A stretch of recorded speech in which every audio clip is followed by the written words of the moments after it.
Okay. Welcome everyone to the Town of Madison Board of Appeals meeting. As some of you may know, we meet twice in 1 month sometimes, and then not again for 5 years. We have an unusual situation tonight where we actually have 2 matters before the board. The first one that is documented has to do with an appeal from the decision of the assessors pursuant to 36 of Maine Revised Statute, Section 841 and 2060, regarding the abatement of taxes, and that's brought by, is it the corporate name, Sam? Or 55 Weston Avenue, Okay. LLC, technically, but thank you. I'm here, Sam. That's the name of the petitioner, just so Yeah. that's kind of a mouthful there. And so, as we get started on the Board of Appeals, since we do have some new members, why don't we start over here on my left and give your name and anything else you want us to know as a board member. Sean Young, thank you very much for letting me be here tonight. It's my first meeting, so it should be interesting to give everyone a bunch of confidence, of course. But I'm looking forward to it. Looking forward to seeing everybody and talking to them. Mike? Mike Pike, member of the Appeals Board since last week. Good to be here. Thank you for bringing that experience. And to my right, Pastor? Brian Hale is my name, and I've been on the appeals board for, I think, 2 years. And earlier in the week, I was sworn in for the first time, so I'm okay now to be appealed to. I'm still Drew Ketterer, and I have been on the Board of Appeals and served as its chair for 39 years. No term limits here. So I just briefly on the first matter to come before us on the appeal of the Board of Assessors determination regarding municipal real estate tax. That's an appeal. It's not a request for a variance, and I mention that simply because under the municipal ordinance that was enacted creating a Board of Appeals for the Town of Madison, for variances, one of the issues can be if it would create an undue financial burden on the applicant or render the property unsuitable for conducting business. And that is a standard that's used for the granting or denying of variances, but it's not relevant to an appeal. And the way that we've generally done this in the past is everybody will get an opportunity who wants to have an opportunity to speak, but we do it in a certain order so that everybody gets a chance and nobody is talking over anybody else. One, because it's rude, and 2, because it'll never come out right on our TV appearances here. So I think what we'd like to do is we're going to start with the petitioner explaining to us, what has happened in the past, since as board members on this side of the table, we weren't here to hear it. And then anything that else that you want us to know, or any exhibits that you have. If there's documentary evidence, I'll take those and mark them with an exhibit tag. And then we'll have an opportunity for board members to ask questions if they have any. And then if the assessors, who's here on behalf of the assessors? I'm the agent. Okay. The 4 selectmen, the 4 select persons are here Okay. that also are assessors. Yeah, okay. A representative from the assessors would have a chance to ask questions, if any, and then we could hear from the assessor side of it. There'll be an opportunity for members of the public who are not parties to make brief remarks, but they don't get to ask questions. They just get to make some brief remarks if they feel it's otherwise relevant. So with that introduction, Sam, why don't we start with you? Sure. So thank you for hosting me tonight. I've had this discussion probably with the town of Madison starting about 3 years ago when we talked about building this project. The background for those of you who are new, the town came to me, Tim Curtis at the time, and said we basically have identified a lot that would be suitable for housing. There were 2 studies, one was in 16, one was in 21 roughly, and it said basically there is no vacancy, there's a shortage of housing, and what housing out there, 50% of it is over 100 years old. So at the time, the town had previously gone to local contractors saying, hey, can we build housing, can we figure this out? But with the cost of housing, the cost of materials, interest rates and whatnot, no one could really formulate anything. At the time, Maine Housing came out with the Rural Affordable Rental Program. Part of that was $80 million budgeted over 4 years that the governor's office put towards affordable housing. They set that aside for Maine Housing, which is quasi-governmental bank, to help finance projects that come under the affordability rules with USDA. So in Madison, the rural program is 80% annual median income. So it's capped, people are capped to what they can make in order to apply for housing.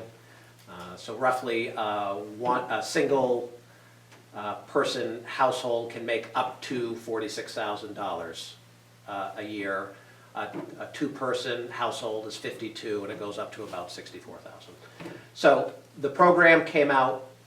We applied with a partnership with the town of Madison, and if anyone's been watching anything in the state news with housing, it's becoming more and more predominant that it is a public-private partnership. So the town was willing to give us the land that had previously held a school since the beginning of time, and not collecting any property tax. So they parceled off the first lot. We applied for the Maine Housing financing and built it. We started October 23. We started moving people in May of 24. We've got 16 out of 18 units filled right now. And like we told the town, and we promised the town that we'd be filling it with not only downsizing seniors, but young professionals. That's in fact what we've done. It's not Section 8, it's not low income. We've got professionals that have moved up from Connecticut, downsizing seniors from the local area that have come in and moved there. So that being said, the financing with Maine Housing basically revolves around how can you operate these buildings, what is your net, and then that's how they derive your loan. Basically saying, you can net this, so we're gonna loan you this amount of money. So I've got a 30-year interest-only note, 30 years, and then the subsidy of $185,000 per unit, which made it, allowed us to build it and charge affordable rates.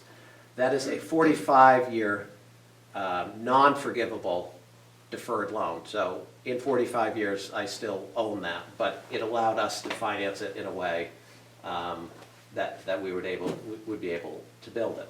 So the piece that's important when it comes to tax valuation, and I said it very last minute, I started reading up on Maine property tax law. It was great. It was a good read.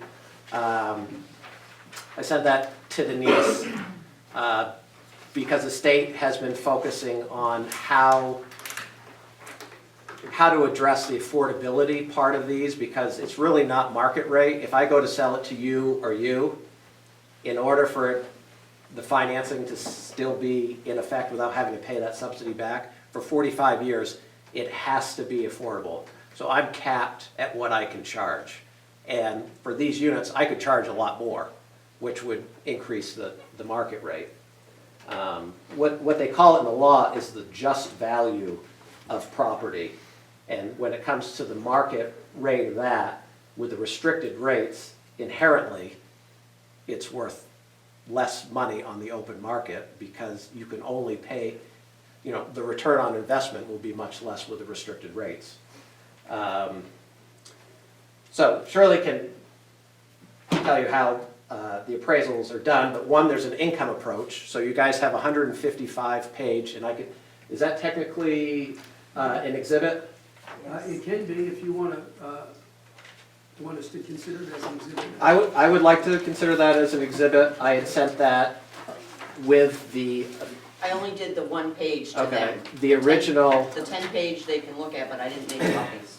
the 155-page, I gave that to you guys Oh, when I yes. started this process. You guys, That's this one that looks like this and it's in your packet. Right. so in order to get this financing, you have to pay for an appraisal, and as Maine Housing knows, and as all we know,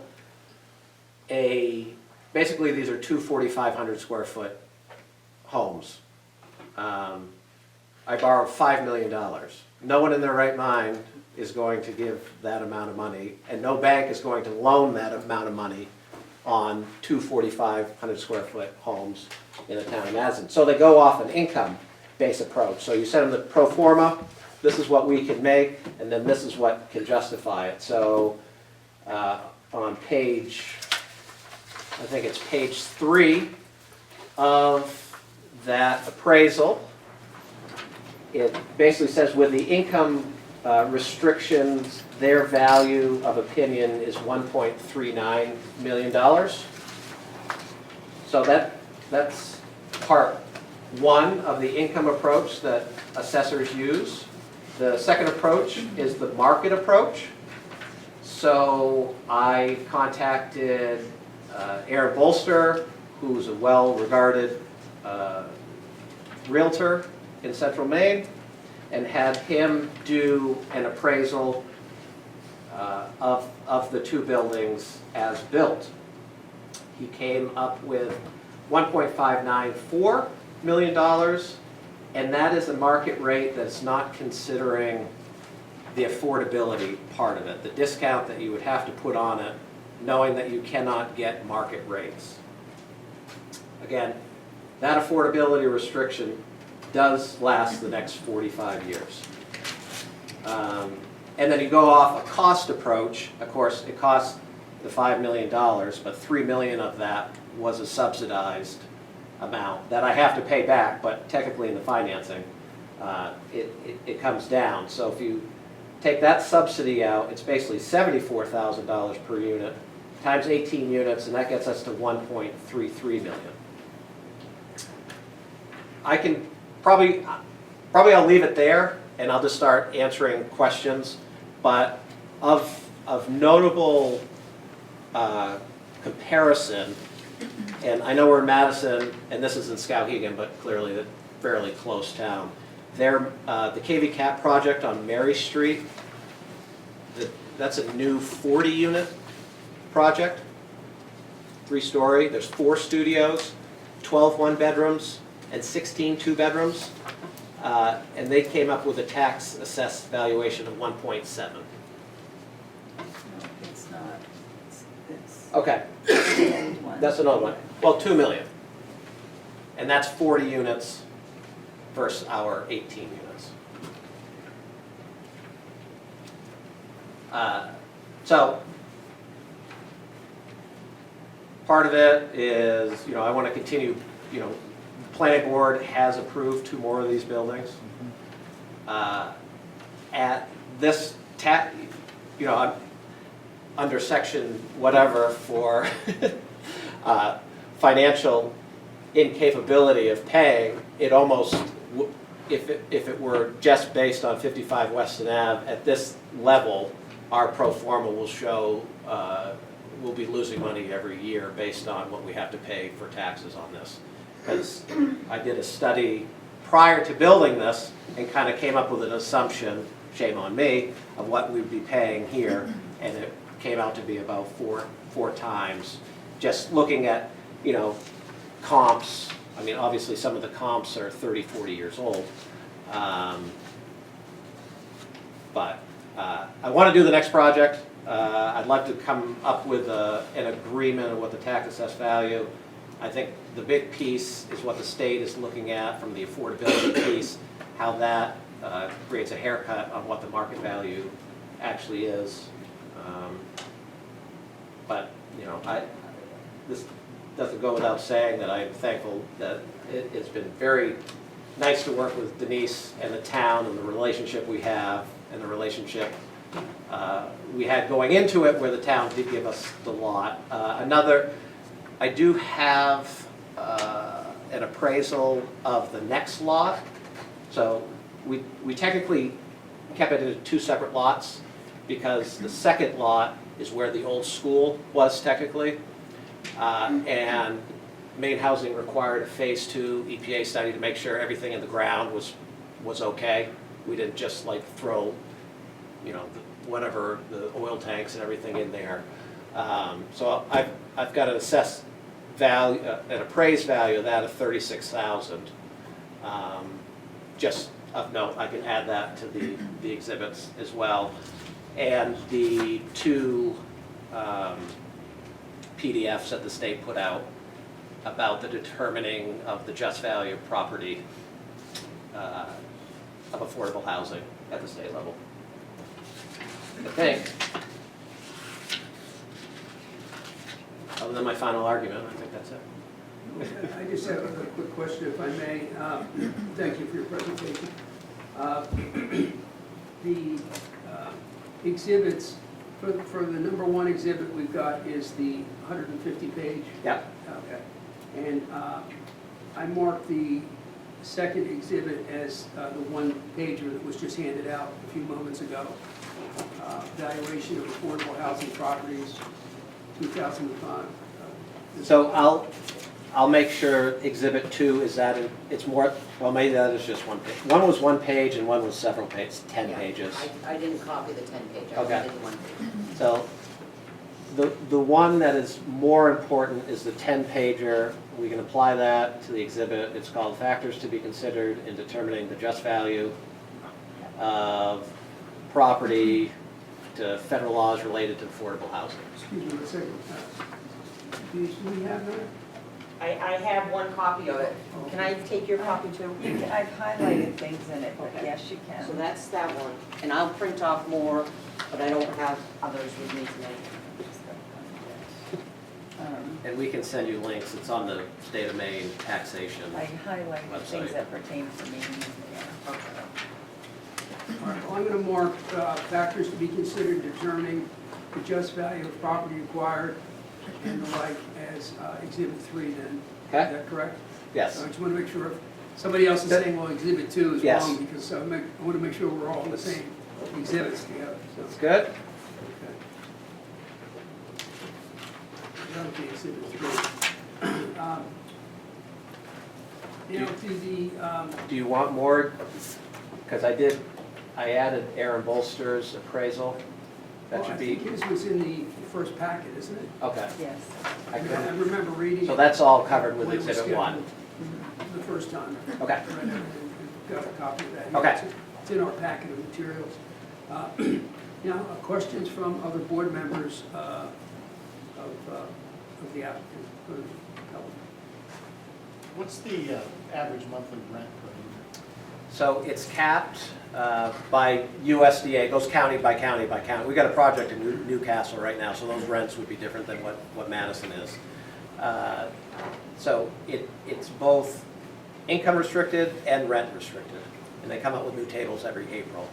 But right now, a 2-bedroom, everything included. So we include water, sewer, electrical, heat, everything, plowing, everything.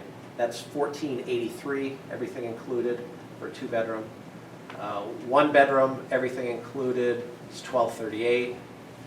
And a studio, call it $11.40.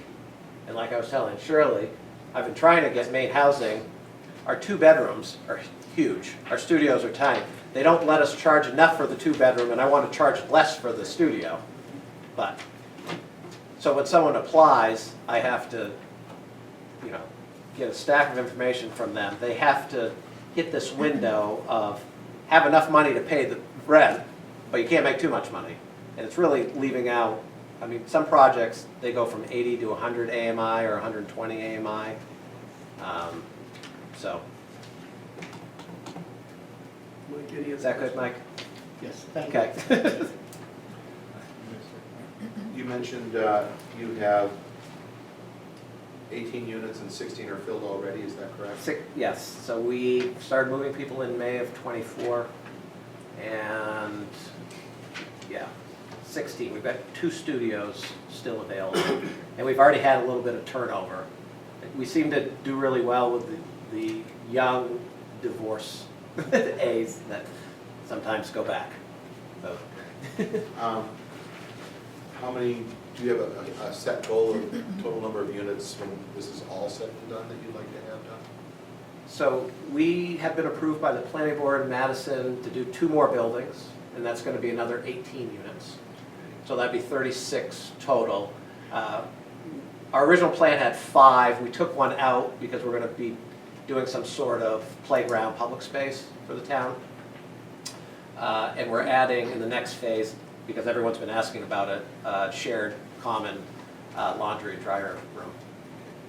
So the items that we're discussing tonight have to do with the existing units? The existing units. Are we looking at possibly facing the same problem with the new I'm hoping we units? set a precedent today that will standardize how the town looks at affordable housing tax assessment for next.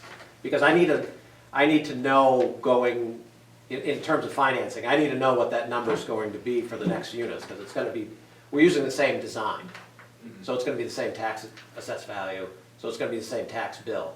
So I need to make sure that I can, break even at least for next time. So this will affect the next units. Okay, thank you. Anything else, Chris? I'm trying to figure out, okay, so what I'm trying to understand, and help me out, because maybe it's not clear for everybody, maybe it's just me. At this rate, you're looking at, with what's been assessed for the taxes, seeing how you have a cap on what you can charge because of the way that you've purchased this and you've it stands? If we stay at the 2.2, I will lose money on that one, and on the next one, I'll build it into the spreadsheet, but yes, basically. So why would you do that, right? How much of a... Many people have asked me that. I ask my shrink every other week why I do this. Well, when he gives you an answer... Yeah, she. So, Yeah. when she gives, look what I did. So when you get an answer, what kind of loss are we looking at currently? With this added, it's gonna be $5,000–6,000 a year, probably, Okay. over the next 45 years. Like in the car business, we joke around, you can't make up losses by volume. Right. And I'm not looking for woe is me, I'm just saying, this is how it's made up, and, should I put a bigger number in there for the pro forma? Sure, but I'm just going off what I have for data, a little bit of common sense, and what I know about the marketplace, and being in business here for forever, I thought, 1.3, 1.4 would probably be more reasonable amount when you look at comps. Any other questions from board members? I have a question, I'm not sure if you'll be able to answer this.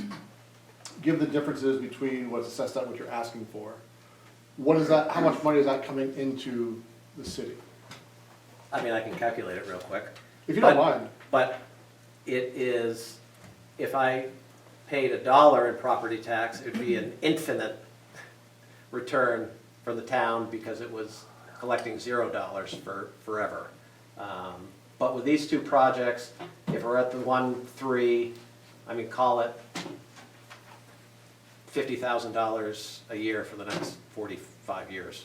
That's at the 1.3, Yeah. okay. And what would it be right now? Well, you just multiply that I out. see Denise is calculating. Yeah, so at the 2.1 that it is right now, if we dropped it down to 1.3, it would be a loss of tax of $14,500 roughly Per year. per year. Thank you. Thank you. Any other questions from board members? Seeing none, we'll move to the portion where, is there someone from the assessors who would like to ask questions of the petitioner? Or a representative of the assessors? This, We should yes, Or just say something nice about them? Mr. Reed, probably hear from our agent before we move forward. we are gonna hear from the assessor's agent, but this is just the portion where either the assessors or their representative can ask questions of the petitioner. And then there's a separate section where she can make a presentation. Do you have any? I have or do you want none. me to ask? Well, my only question that comes to mind is the same as yours. Why would you invest in these properties if there's not a return? Or maybe Excuse the me, for our return record, was- would you kindly state, I know who you are, but would you Yes. state your record so everybody Yeah, else? I'm Shirley Bartlett, I'm the assessor's agent. Thank you. So, thank you. And so my question is the same as yours. Why would you do it if it's something that barely breaks even or The, shows a loss? the town came to me, and I care about the community, and I know Okay. some people think that's just wild, but that, I mean, I don't think it's not unknown what I've been doing for the community with the schools and the housing and all of this stuff. I'm not gonna say that we didn't, with the financing, you're able to make a developer's fee, so there is some money you make up front. But really, this is a 45-year investment. And with a pro forma and a balance sheet based on assumed numbers and the lower tax valuation, we basically make a couple bucks every year. You get the upfront developer fee, can and you do tell- this in volume, Okay. and then you have some tax advantages with depreciation and. And are there tax credits? So with the solar, we were able to put solar on, so you get a 30% tax credit for solar. But this isn't a low-income housing tax credit, Okay. so no tax credits there. This is a for-profit business. Okay. And can you tell us, like, is the developer's fee 8 or 10% or what? So they, it's a per unit. They pay Okay. you, I think they knocked it down to 10,000 per unit. Okay, So you do get paid up front, but honestly, that goes against all the upfront soft costs that you put in for the development. And again, I'm not, I mean, I'm fine, I'll be Yes. fine, but 75% of this was community and 25% was probably economics. okay. And then you're doing them in other places as well? Yeah. though? So it's for this community, or are you also doing it for community in other towns? Yeah, because we partner with local people. Yes. Newcat, Kara's one of my partners. I'm only a consultant on that project, I don't have any equity. Yes. But Newcastle and Rumford, we put in the financing for Madison Phase 2 here, and then I'm consulting on one in Yarmouth as well. If you run the business right, and you keep your costs low, and you keep an eye on the bottom line, yes, you can make some money every year. Okay, But this is one piece that is really going to yes, put a dent in that. okay, And I'm not saying that I wish the tax valuation is lower because I want to make money. I think the tax valuation needs to be lower because I have the data and the numbers to prove that. Because Yeah. if anyone drove, at first it was 3 million, now it's 2.2. If anyone drove past 55 Weston Ave, they're beautiful, but I don't think anyone's gonna write me a check for 2.2 million. and is that what the cost was to construct them? No, the cost was 5 million. The cost was 5 million, okay, 3 million of that subsidized, so basically Mhm. 2 million or $74,000 a unit. yes. Shirley, do you have any additional questions on behalf of the assessors for the petitioner? I don't. You have a chance to make your own full Okay. presentation. This is just if you have questions based on, No, I don't. okay, and I think, Pastor had Um, another question. The reason that I asked you that question was, and I guess I should not have done it, it was assuming that everything was laid out and you had the numbers in front of you. And then, if I'm just getting to the crux of it, is that it's been assessed at such a high value that it's crushing moving forward with it. Is that what I'm understanding? Correct. Okay, thank you. Okay. Sam, do you have anybody else that, for your side of the presentation that you want to call on to have, give the board information or give testimony? No. Okay. All right, so we're now going to turn to part where the assessors have an opportunity to, either themselves or through their agent, explain what their analysis was and perhaps how it differs from the petitioner's analysis as to value. And for that, Mr. B, am I turning to Shirley for that? Turn this road. Okay. Okay. Go right ahead. Got all This the is your answers. chance to make a largely uninterrupted presentation for the most part, and we'll try to save our questions for after you're finished your Okay. narrative. And thank Okay. you for being Well, here. Sam's pretty much covered a lot of what we did, but what I did was, I used the cost approach. I looked, I considered all three approaches and chose to go with the cost approach. Because that's what's been done in Madison in the past. We haven't assessed any like properties, not that there are many, using, the income or market approach. So I chose to use the cost approach. And also because it was barely complete at the time, and there wasn't history of the income approach, it was all projected. So that's what I used, and it came out at $3,135,800. And that's using our Trio Cama system in the commercial module in that, which is what we use for like properties. So that's what I chose to do with it. And then after Sam filed for an abatement, I decided to use Marshall and Swift to see what I'd get for value from that. And I did get a much lower value. I got $1,539,400. So we looked at those figures and also the three breakdowns of the appraisal that Sam submitted. So we took all of those and averaged them out and presented it to the board, and we agreed to go with the average of them, which was $2,210,373. And so that's how we came up with our assessment. And my goal was to be fair and equitable to all of the taxpayers in town. Okay.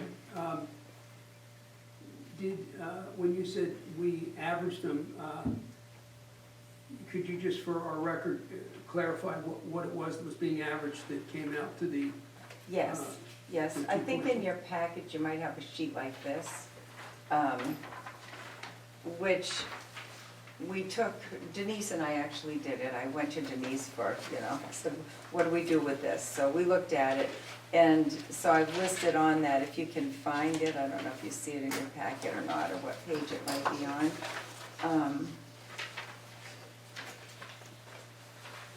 Denise, was that in the large package? I thought it was, I'm I just, I'm thought looking it for was in there too, Denise. I don't remember seeing that. Right close to the top. In the large package. I'm not seeing it.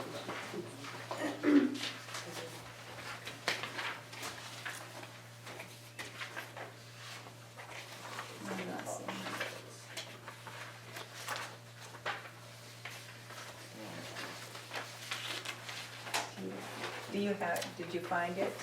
I have one I copy. found it in my colleague's file. Okay. That's how things work around here. Yeah. Could you just tell us what Marshall and Swift, I'm not familiar with that. It's a national assessing company, and CoreLogic, they're also part of CoreLogic, And they put out a large book to assess out of. And it's based on different regions of the country. And so as assessors, when we have a property that differs or that we need extra help on, we go to Marshall and Swift to get pricing. So, and I do have my notes on how we priced it. Right here, I don't think that's in the packet, but we could get everyone a copy of it. That's the Marshall and Swift. Yeah, yes. Yeah. Do you have your copy? I have my copy. Okay. I don't know if you want to see that too. I apologize for not having this in there, I got it this afternoon. Okay. So I did price it using that to, the best I could. So we had all of these different scenarios to look at of how to assess or how to appraise or whatever. And as assessors, what we do with appraisals like Sam submitted is they're used for a different purpose. So they're not meant for assessing purposes. We use them as a guideline, basically. But they're done for bank financing usually, or loan underwriting or whatever. So what we did averaged a few different ways, and then we averaged our averages, our scenarios, and that's how we ended up coming out with the value that we used for the abatement. So, and I can go over those if you'd like. Would you do that for a record, please? Yes, I would. So if we're looking at the sheet, the top line is the trio value that I generated in our trio camera system. Excuse me one second, are you looking at this or something else? It's this one, Oh, okay. yes. The one I just gave back. Yes, with the difference. Can you read those numbers, please? Yes, I can. So our trio value was $3,135,800.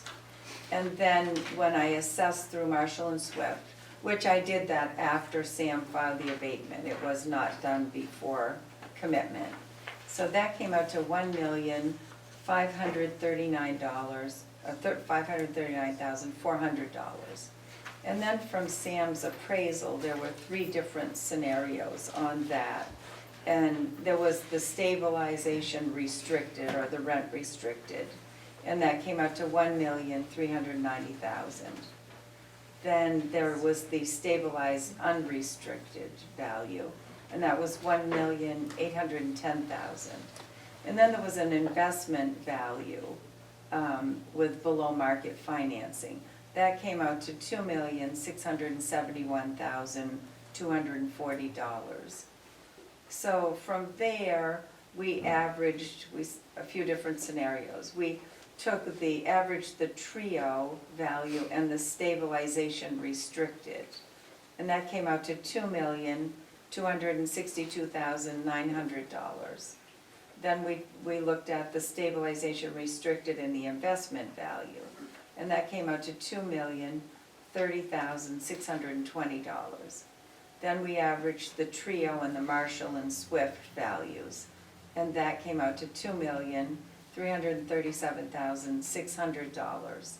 Then we averaged those 3 averages and came out with $2,210,373. And that's what we used for the abatement value. And the original amount before the request for an abatement, when you just went through the process the first time, what was that number? $3,135,800. That top number? Yes, the top number. Okay, Yes. very good. Questions by other board members of the assessor's agent?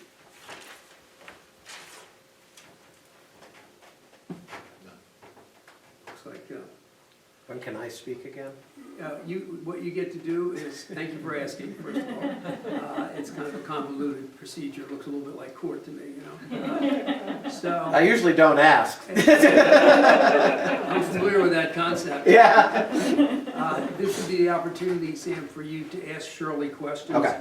that would either bring out whatever it is that you want to establish why the board should not use the numbers that she came up with. Okay. You know, and questions that support that would be questions you Right. can ask her now. There'll be an opportunity beyond that when you can make some concluding remarks. But this is for you. Do you have questions for Shirley about the evaluation, or this is your I opportunity? guess more just comments. Can I just? Yes, sure. We're all sharing tonight. Yeah, we are. My comment and why in my letter I went to that 1.39 million is because this property has restricted rates, period. It's not unrestricted, so I don't know why we're looking at that valuation. The investment value, that has no heat here. The commercial value, I'm just gonna throw out because common sense alone, you know, the two schools in town, which are very large, have tax assessed values of $3 million. So I would hope my two little buildings here would be far less than that. And the Marshall and Swift, I'm okay with that 1.539, but I don't think there is the affordability haircut put on that. So I would discount that as well. And then the averages of the averages, again, it is a restricted income, restricted rent property that only gets you to this 1.39 value. And again, if you go, so the three ways to value, the income approach, the market value approach, and the cost approach, which Shirley chose. That's what most people. No, I know. And for the record, Shirley and I have had great conversations. Yeah. She did say after the first conversation, like, this is one of the nicer people that's asking for you know, ultimately, it's what it's valued. So you go to a realtor and they've got it at the same 1.5 number, Marshall Swift, and neither one of those take in the income and the rent restrictions. So I think my ask is not unreasonable by any means, nor is it a real precedent across even neighboring towns where Skowhegan's is at 40 units at 2 million. So it's not like we're doing anything that other towns haven't already done. Skowhegan's was done on the cost approach. And it was an older building. Excuse me, that was Shirley, could you rehabbed. keep your voice up because the heating system. Oh, I'm is sorry. on. Yeah. I just wanted to say that Skowhegan's appraisal was, or assessment was done on the cost approach. And it is an older building that's been rehabbed, not new buildings. Whether, they're different types of properties, so neither one was done on the income approach. The 40-unit building's brand new and blue. Brand new. The original one is old though, or that's what they sent. It's Yeah. a double property. Yes, the newer one was built in 22, the newer, Right. yes. Sam, do you have any other questions for Shirley? No, again, thank you for everyone's time. I might have something to say later, but I'll wait for later. I'll tell you when. Let's see, it's a, I'll tell you when. Okay, so if you don't, Sam, if you don't have any other witnesses to give testimony or to any other exhibits that you want to produce, this would be the point in this proceeding where we turn to the assessors to see if there's anything that they want to add. Mr. B, I'm looking at you because. I'm good, we're you're in good, front. we're good with Shirley's presentation. And that's, there's nothing further other than Shirley's presentation, Right, which yes. which she has given. Yep. Okay, very well.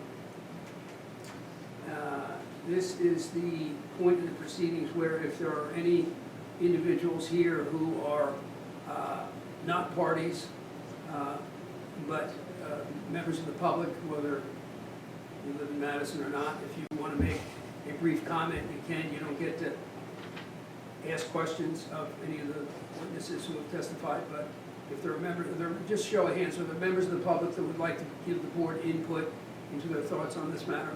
There was a hand up before. Yes. I'm one of the assessors here in Madison. I put my hand up late, but I don't have questions, I have comments. Could you come closer to us? And, Yes. Do I have to? and for our record, I'm state sorry, your I'm name. Sally Dwyer, and I'm one of the assessors as well as on the Board of Selectmen in Madison. Okay. And I just wanted to make some comments with regard to Sam's presentation. Madison is thrilled to have these buildings, and I don't know if I should do it this way or not, but we are thrilled, and they are almost full. They've brought new people into town, they've gotten people into smaller buildings that they needed to do, whatever. And we want the other two to be built. And I pretty much am for doing whatever it takes to get that done. This is me speaking. I just think that we need to move forward with this. I don't have any problem with the appraised value that we're looking at I'm here sorry, could today. you say that again? I don't have any trouble with the appraised value, the $13.90, if that's what we need to do to get this project going. So. Well, thank you for those insightful comments. Thank you. Any other assessors who want to add anything into our record? Any other members of the public? Oh, I'm sorry, I thought you were giving somebody a signal. No. You're on double duty, you're going to be Yeah. on TV and make a statement as well. And I thought I couldn't do this. My name is Randy Bliss, I'm over on Door Lane. How not to make this a question? Property taxes go up every year. Valuation goes up every year. To me, it sounds like that will put it back underwater really quick. That's my comment. Thank you. Okay, and seeing no other hands up, we're going to conclude the portion where members of the public give input into informing the board whatever it is they want us to know.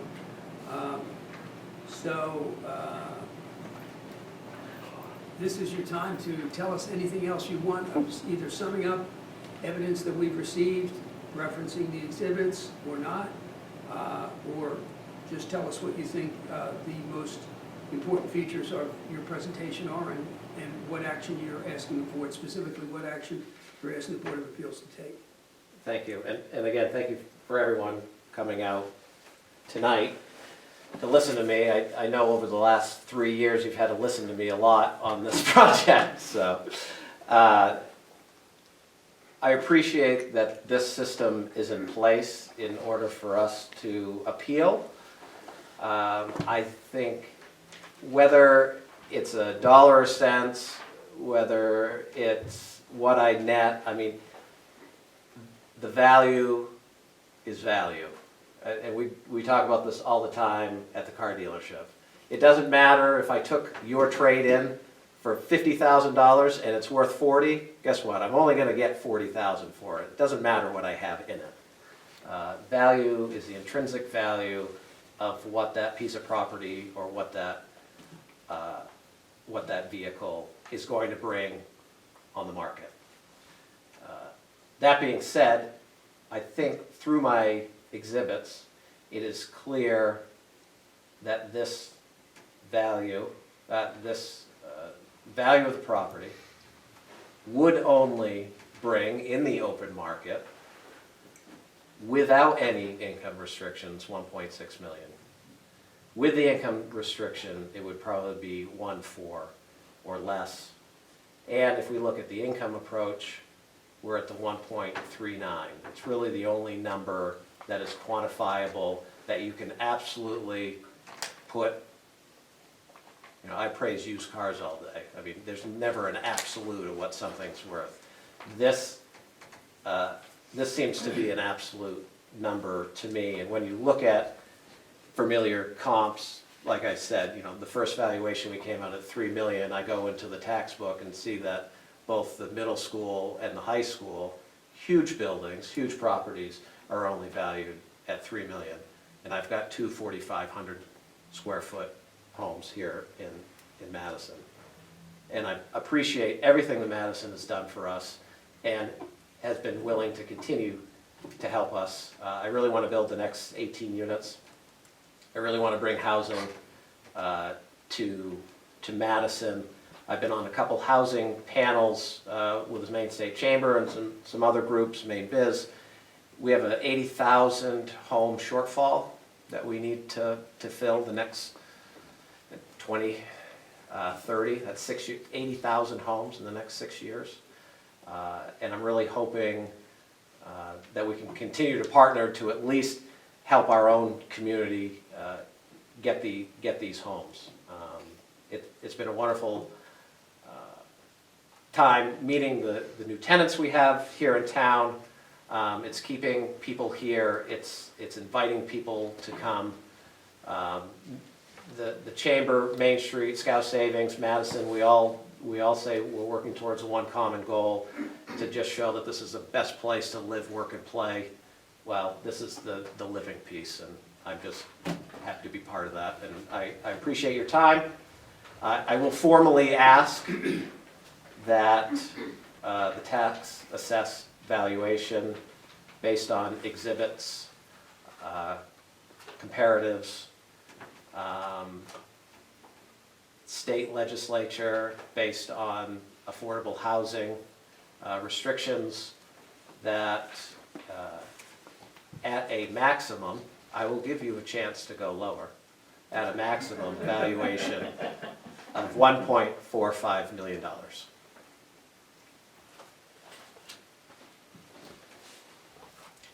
As my Uncle Walter says, you can always go down, you can never go up. I'll try to keep that in mind. Yeah. Anything further, Sam? No, thank you, everyone. Shirley, this is your opportunity to, on behalf of the assessors, to make some concluding remarks or draw the board's attention to parts of the testimony or documentary exhibits that you feel reinforce the position of the assessors in their determination of value with the averaging and the like. You will be uninterrupted, other than if one of us, the board members, has a question, but other than that, you can give a presentation just like Sam did. Okay. Well, while we can appreciate everything Sam's done for the town, as far as, you know, his housing project and the future housing projects, my goal is, as an assessor, is to be fair and equitable to all of the taxpayers. So we need to have an assessment that we can back up how we arrived at it, and, you know, in numbers, and not the same as, you know, I think it should be this, or this would work, or I'll settle for that, you know. Sorry, Sam, but that's, you know, it's not how assessing works, to be fair to everyone in town, and that's my goal. And I did come up with 2 different methods of assessing, which they are a ways apart, definitely. So I'm wondering if there's a common ground or whatever. That's what I tried to do with the assessments that I came up with, and the numbers, the appraisal figures in Sam's appraisal, the 3 different approaches to his appraisal.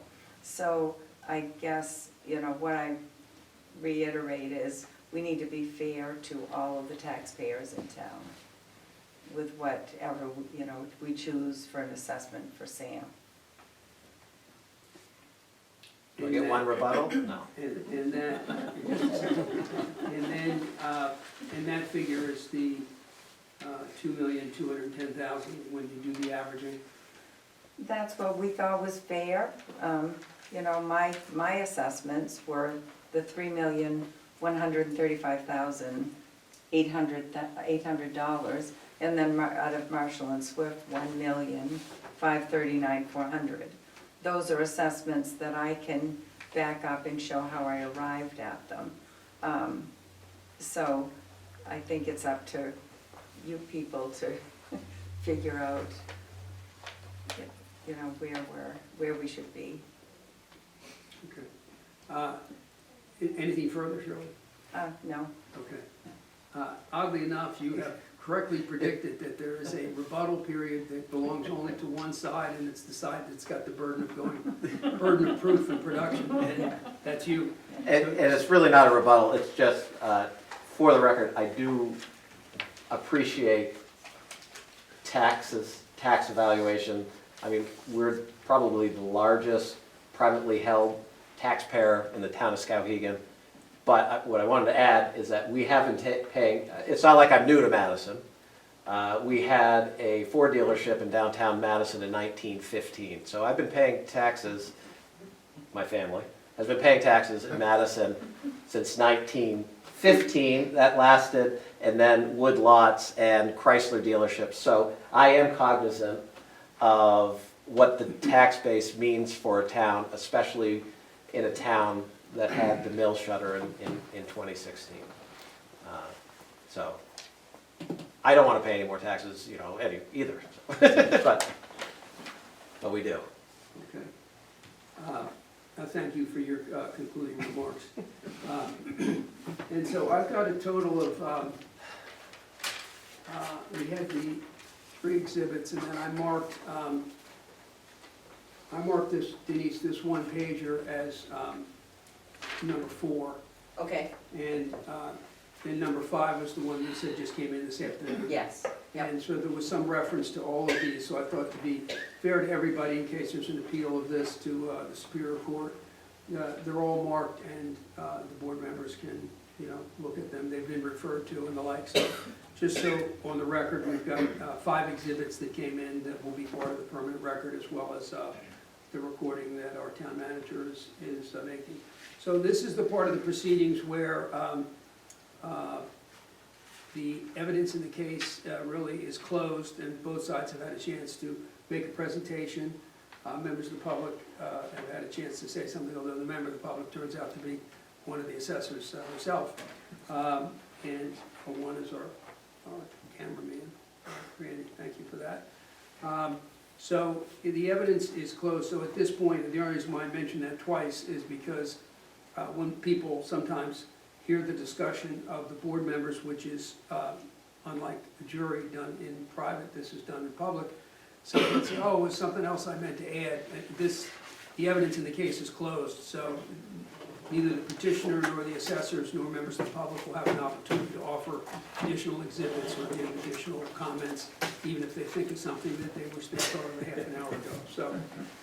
So this is the part where the board undertakes to deliberate and to kind of get this started on the not that we're not started the deliberation phase, which is for the 4 board members. Let me just highlight so that we're all, the 4 board members are looking at this from the same perspective. Under jurisdiction of appeals, and this is for our record, I'm referring to the town of Madison, and this was adopted in 1978 for the Board of Appeals. Under jurisdiction of appeals, section 7-5, it gives this board the opportunity to render, to make rulings on appeal of decisions of the assessors pursuant to Title 36, as I mentioned at the beginning. And there has been a lot of testimony about the economics of the project, and that's relevant if and only if it's a request for granting a variance. This is an appeal from an order of abatement. So not under consideration would be undue financial burden or rendering the property unsuitable for conducting business. That is the standard that's used for granting a variance, but it is not the standard that's used for an appeal.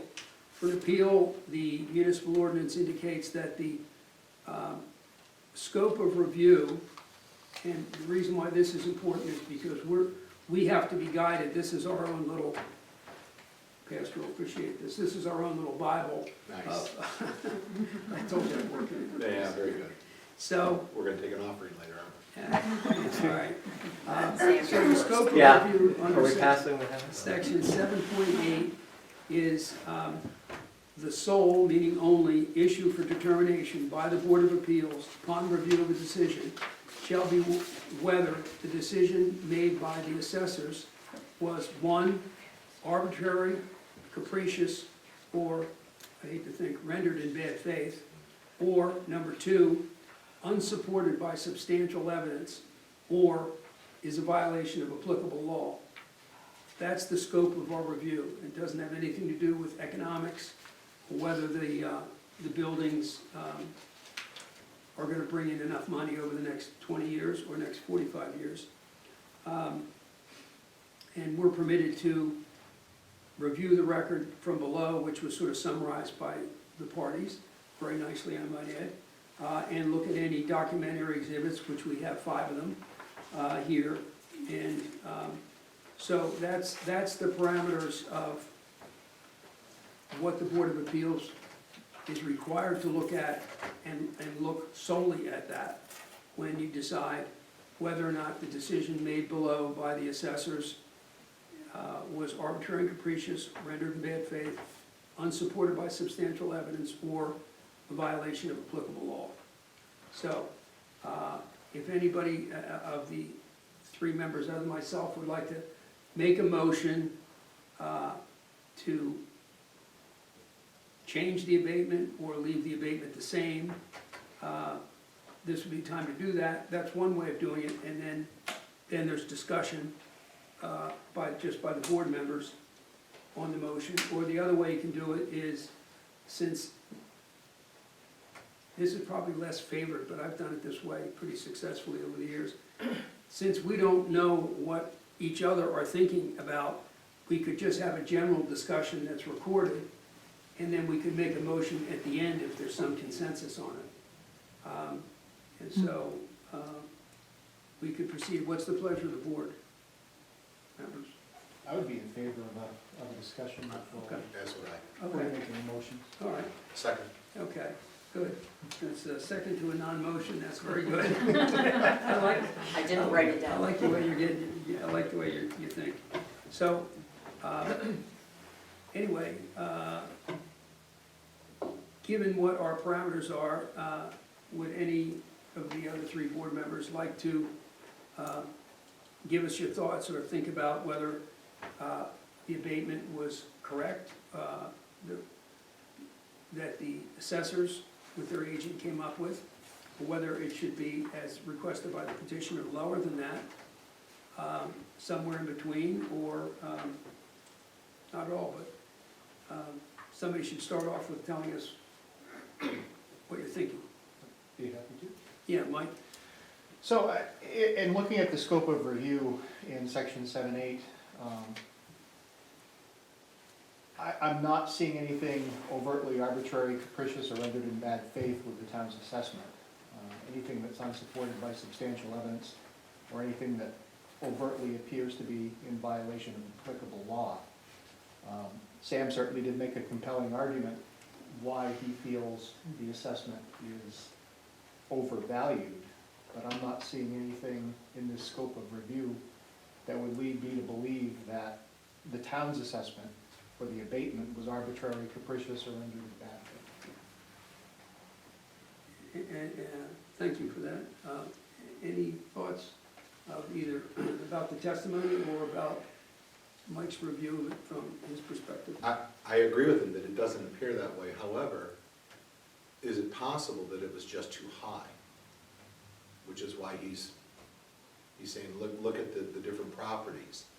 And if you did some comps, I mean, the school he's talking about, you know, you're gonna tell me that the school is the same value as these 2 buildings. I think you need to give that, you know, you don't have to have malice in your heart to charge something more than what it's worth.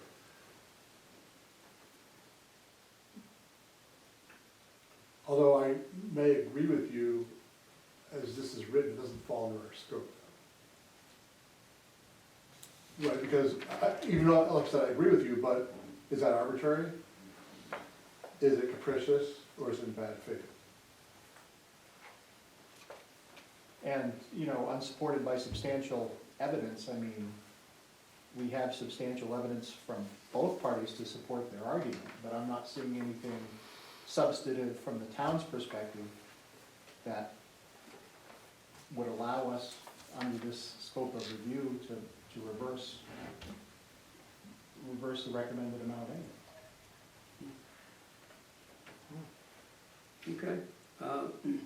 Any additional thoughts from board members? Anything else? I have a question. Yeah. You did say there was a possible way around this outside of our scope, correct? I thought I heard that. I'm not getting that. The question, what's the question? Is So, at least in my interpretation of our scope, we don't have much to go on, because it's an appeal, right. not a, there's another word you use, I apologize. De novo? Variance. A variance. Yeah, it's not a variance, yeah, that's right. Could they come with a variance instead of an appeal?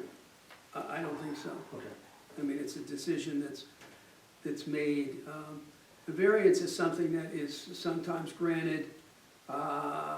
It's like a case-by-case way of saying, I know that's the general principle, but we're not gonna do it that way this time because it just seems like it's totally unfair to the taxpayer, to the homeowner who wants to add a third floor to their house or something, and they say, no, you can't do that. I say, well, I really need to, you know, and the board is convinced that there's a real reason to sort of say, on a spot basis, we're gonna just sort of say that's okay to do this on this particular time, but that would be, that's usually when it's maybe like a code enforcement officer or ruling or something of that nature. But under things that can be done, section 7.9, or 7-9, entitled, and again, for our record, I'm reading from the Madison Board of Appeals Code. 7-9, you said? 7-9, yes, on page 3 or 4. Page, I don't know what the page is, but the section is 7.9, decision of appeal. After reviewing a decision in accordance with its procedures, which is the procedure we just described and talked about, the Board of Appeals may, 1, affirm the decision in whole or in part, reverse the decision in whole or in part, or vacate the decision in whole or in part, and order new proceedings to be held by the officer rendering the decision, which in this case would be the Board of Assessors, either in their entirety or limited to such issues of law and fact, or both, as the Board of Appeals may direct. So there's, I mean, to the extent that you're saying, well, what else can be done? We have authority to affirm the decision in whole or in part, although that's a little hard to do here. Reverse the decision in whole or in part, or vacate the decision in whole or in part. So, you know, I mean, I guess it's a little hard to know in this context exactly what that means, other than saying, well, if we reversed it in part, then it would sort of be incumbent on us to, you know, come up with another number, whatever, that presumably has some basis in fact, and given the record and given the exhibits and the like, and the testimony about how many different ways it was averaged in, and whether you use the cost approach or use income approach, and which approach is better. And we heard testimony that from Shirley, that she said, well, she picked the cost approach because the reasons that she gave. So, I mean, so to the extent, if your question, Sean, is, you know, do we have to just rubber stamp this thing, or can we do something else? I would say section 7-9 gives the board some leeway in doing something, but under these facts, particularly where there's been so much prior work that was done to sort of come up with numbers, you know, the number, I guess, that the assessor's agent came up with was quite a bit higher, and then when Sam asked for an abatement, he got one. He just didn't get as much of an abatement as he wanted for his LLC. And I mean, I think that's a fair summary, because the number was quite a bit higher before the abatement. say, okay, you win, we're gonna abate it. And you say, well, it doesn't look like a win to me, it's still too high, you know? It's hard to be celebrating over that, but, you know, so it's, in that respect, it's hard for the board, I think, to know exactly what to do here, because there is some flexibility, but there's certainly, it seems to me, there's certainly warrant in the record for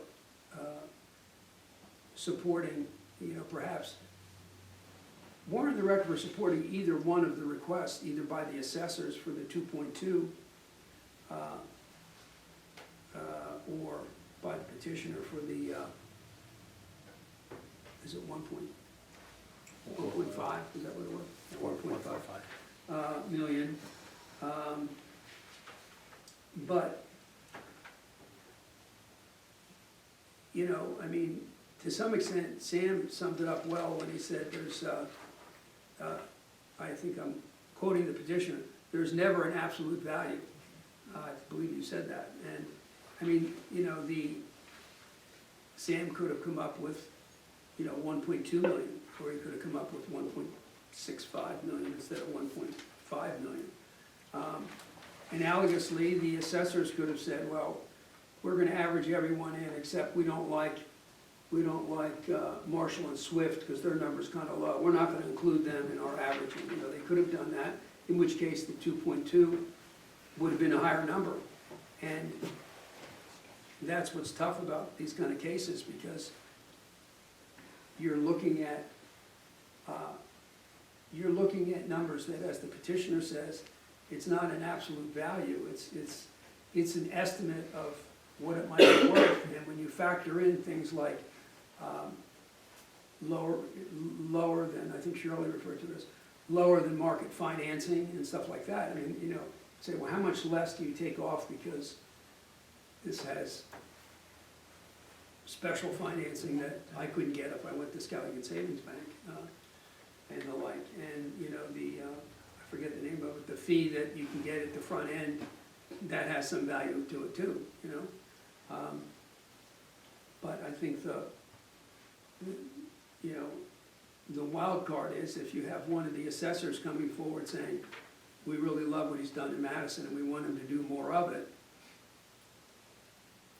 What do you do with that information when the assessor, one of the assessors says, you know, Sam's number's probably right. You know, it's, you know, I mean, that's something that, you know, it's hard to sort of not consider that, although the economic hardship end of it is not within our parameters for an appeal, you know, so. I'll let other board members chime in, because I'm kind of monopolizing the discussion. Can I ask a procedural question? No. Okay.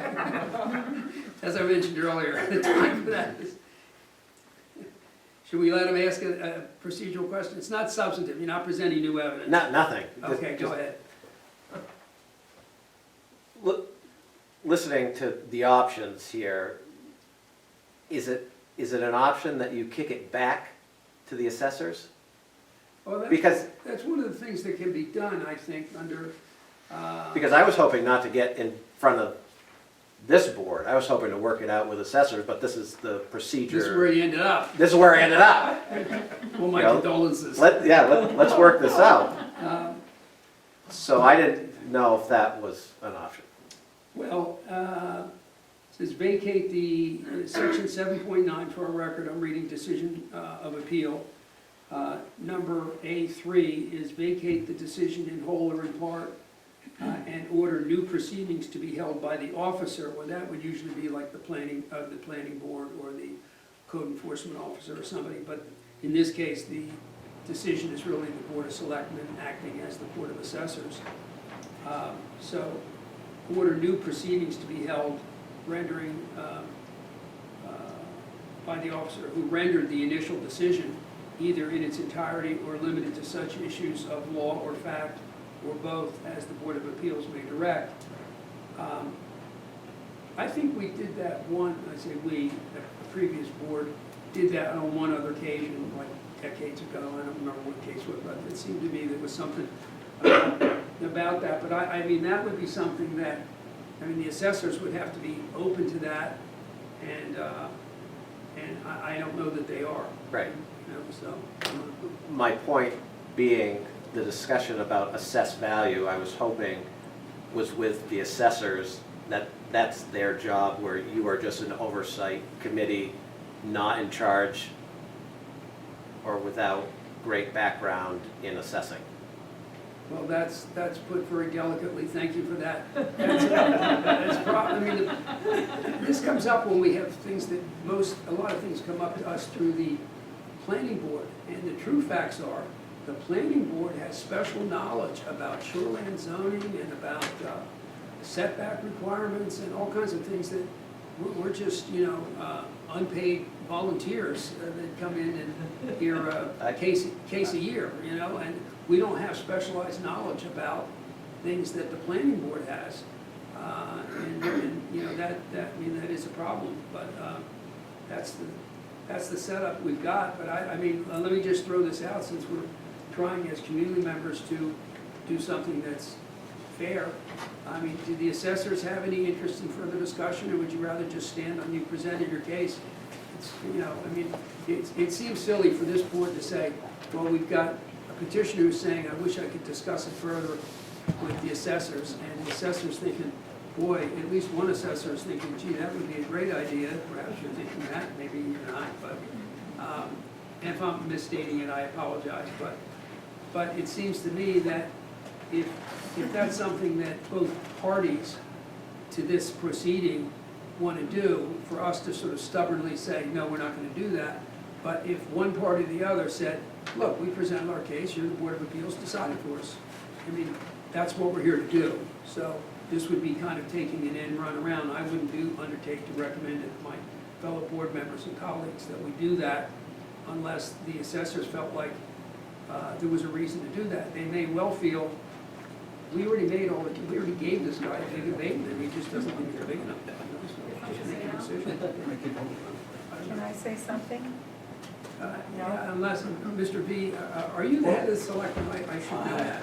I am, Mr. Garrett. I carry the same title as you do for this. We would take it, if you vacate it, we'll take it back and discuss it further with Mr. Height and our agent also. So if you, I believe the term is vacate that we're using, You know, it would be. vacate and return it to us, basically we would certainly will. be, let me try to think of what the right terminology is, whether we probably, what we would do is, under section 7.9, subsection A3, we would vacate the decision made by the assessors and send it back to the assessors who made the original decision. And it's possible that the assessors may say, having in mind,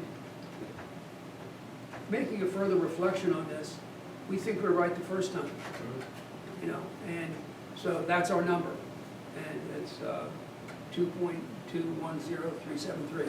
Oh, I thought you was talking to 3 million, sorry. What's that? I thought you were talking to 3 million. Oh. No, the original recommended vacated amount when he Yeah, asked for it. we certainly will deal with that if that's You know, if that's and- the decision of the board. And it's a little unusual for the board to do that, but it does, I believe there is authority for the board to do that under that section that I just read. But that would only make sense if there was some sense that further progress could be made, so we could have a happier crowd for everybody here. But I could certainly understand if the board feels like, look, we made our decision, and then from that, you know, we abated quite a bit of it, and that's the number that we came up with, you know. And that's in contrast to the petitioner saying, well, there's never any absolute value, and, you know, that's probably a true fact, you know. Right, I believe that we will take that back if you follow that course, and we will talk about it more and come up with a value it could still be the 2.2 million, we're not gonna throw that out, but we will talk about it, as assessors with the agent and the town manager and see if we can come up to something that is a little more fair to everybody. What's he doing over there, Randy? Okay, well, and you're speaking on behalf of all the assessors, so. Well, I think so. They haven't hit me in the head yet, so we're in good shape back here. Mr. Chairman, is this something that requires a motion? It does actually require a motion, and before we get to a motion, if we were to undertake to do this, just to be clear, Sam, you wouldn't be losing your right of appeal because there'd be a redetermination, which could be the exact same number, the 2.3, the 2.2 million. And if that turns out to be the case, from that decision, you would have X number of days Right. to file an appeal to the Board of Appeals and have us. And the reason I asked the original question was I feel like I wanted my day in court, but I'm just in the wrong courthouse right now. I want, a lot of the data I collected kind of came after the fact, and I don't believe the assessors had all of this when they made the decision. Yeah, and that's why the ordinance, municipal ordinance, permits us to rely on the original record and/or mark new exhibits, receive additional information, some apparently as recently as this afternoon, and I'm referring now to Exhibit 5.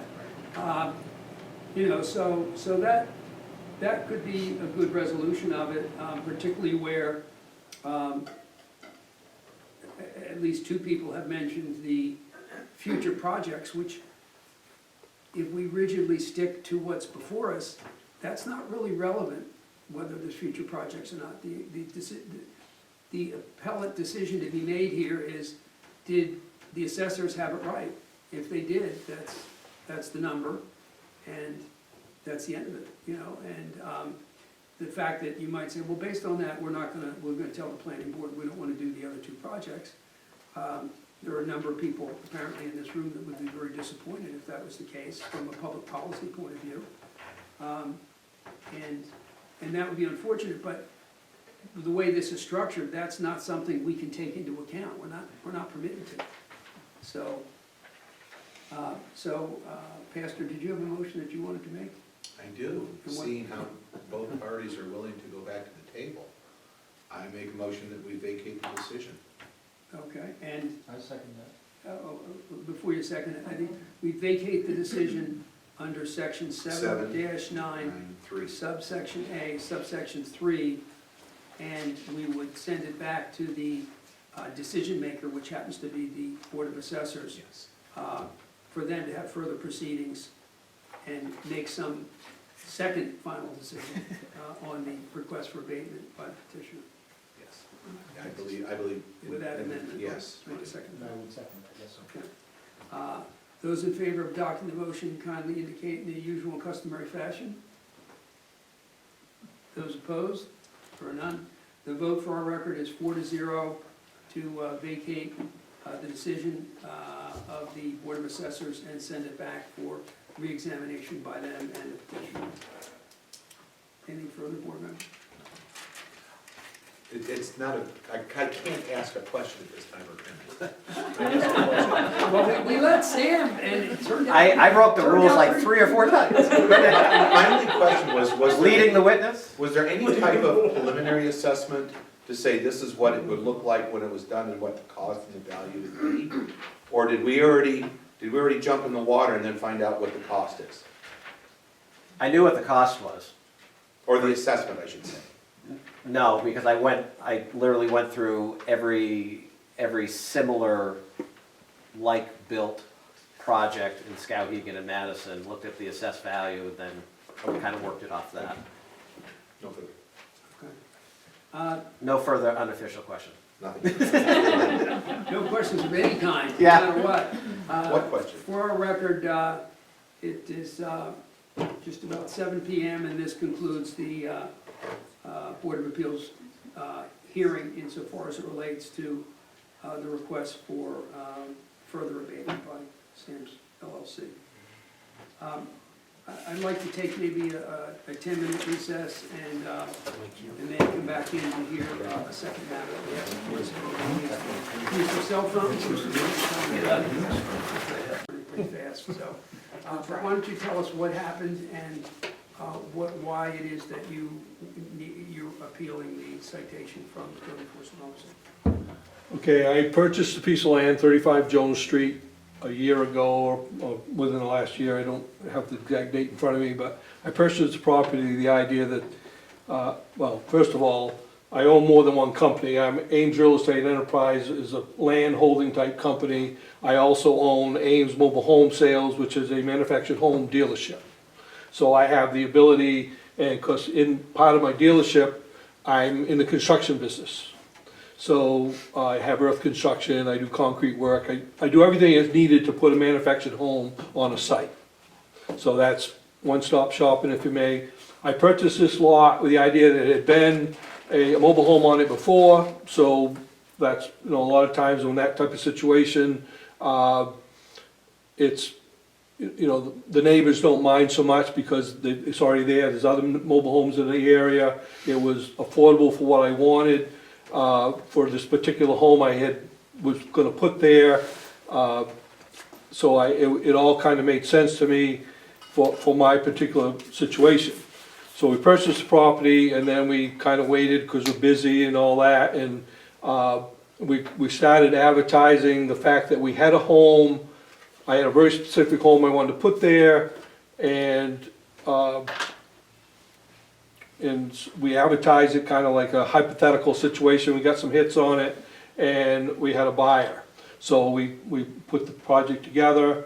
We went to the town to get a permit, and I explained to the code enforcement officer exactly how we wanted to put it there. We wanted to put the new home in the same footprint as the old home. It was obvious to us where the old home was set. So I went to the town and I got a permit, and on the permit, it states very specifically exactly where we're gonna put this home. I don't think you got the exhibit, or I could show it to you, but I asked for a permit saying, we're only gonna be 4 feet from the line. It's the same footprint as the home was before, we're gonna be 4 feet from the line, and is that okay? And I got the permit on a Monday. On Tuesday, we poured the slab, ready to, and wait for the slab to cure to bring the home in. On Wednesday, we're told, you gotta move the slab. I was pretty upset about that, figuring I had a permit, I did everything proper, and now I'm being told I can't. So immediately on my mind, this is not my first time going to a planning board, or going to code enforcement, or even going to appeals board. In fact, I was in front of this appeals board probably 39 years ago when you first started, Drew. Because we were on the mobile home park on Maxim Street. So that was one of my original projects back in mid-80s. So anyway, so that's what we did.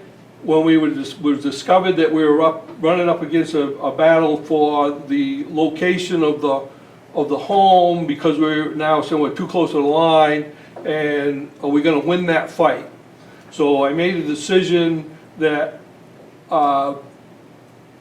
because we were in a hurry to get the person into, they were anxious to get into their home, and how long it was gonna take to appeal something like this, and would we win in the end?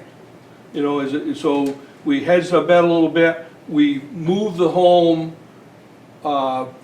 10 feet, 11 feet to get away from the line with the home, with the idea, well, the structure is the home. So we moved the home down the hill or further away from the line that was in question, and we placed the home, in our opinion, within the context of what the codes were for setbacks. And so what we didn't do is we left the existing slab that we had poured 10 feet, basically 10, 11 feet on one end. Now we've got 11 feet on the other end, and the home slid, so the home's not in violation of setback. And now we're being told that the concrete that sticks out on the other end needs to be removed. I argued the point, I don't believe that that's part of the structure. That's where we come into the point of asking for an appeal or a variance, whatever you might want to call it, to leave the slab there. The new buyer would like to have the slab left there for whatever reason, you know, put a lawn chair out there. She knows that she can't put a shed close to the line, she knows that type of thing, but not a bad place to sit out and have a cocktail, I don't know. And, you know, watch the Jones Brook is right behind, it's a nice area, summertime especially. So anyway, that's I'm here to say that this has cost me money. Number one, the girl hasn't closed. Number two is that I've spent more money on concrete, and now they want me to dig up a perfectly good slab. And so who's gonna pay me for that? I got a permit to do it, and now I'm being told I can't. I spent the money, so am I gonna get compensated? I'd be willing to not be compensated if I could just leave the slab. All I'm asking for is leave the slab there. Otherwise, I'll hire an attorney to represent me to collect my money, I guess would be the answer. But the whole point being is, all I wanna do is leave the slab there. Okay, does that conclude your remarks? Yeah. Okay. Questions by board members for the petitioner? You mentioned you had a permit. I Yes. didn't see the permit. Is it in our package somewhere? Right there in front of you, the end of the board. This one? Yeah, it's in there. So Tim, when you applied for this permit and were granted approval, the code enforcement officer was aware the slab would be 4 feet from the existing property line? Yes, written right on the permit. And you're right, I see that, I just wanted to make sure that was. And it was a fairly lengthy discussion, you know, lengthy for 10 minutes or so, that I was there asking for the permit, and I wrote it right on the permit. It's written right on there when we asked for it, and it was granted. And we went out and did the work.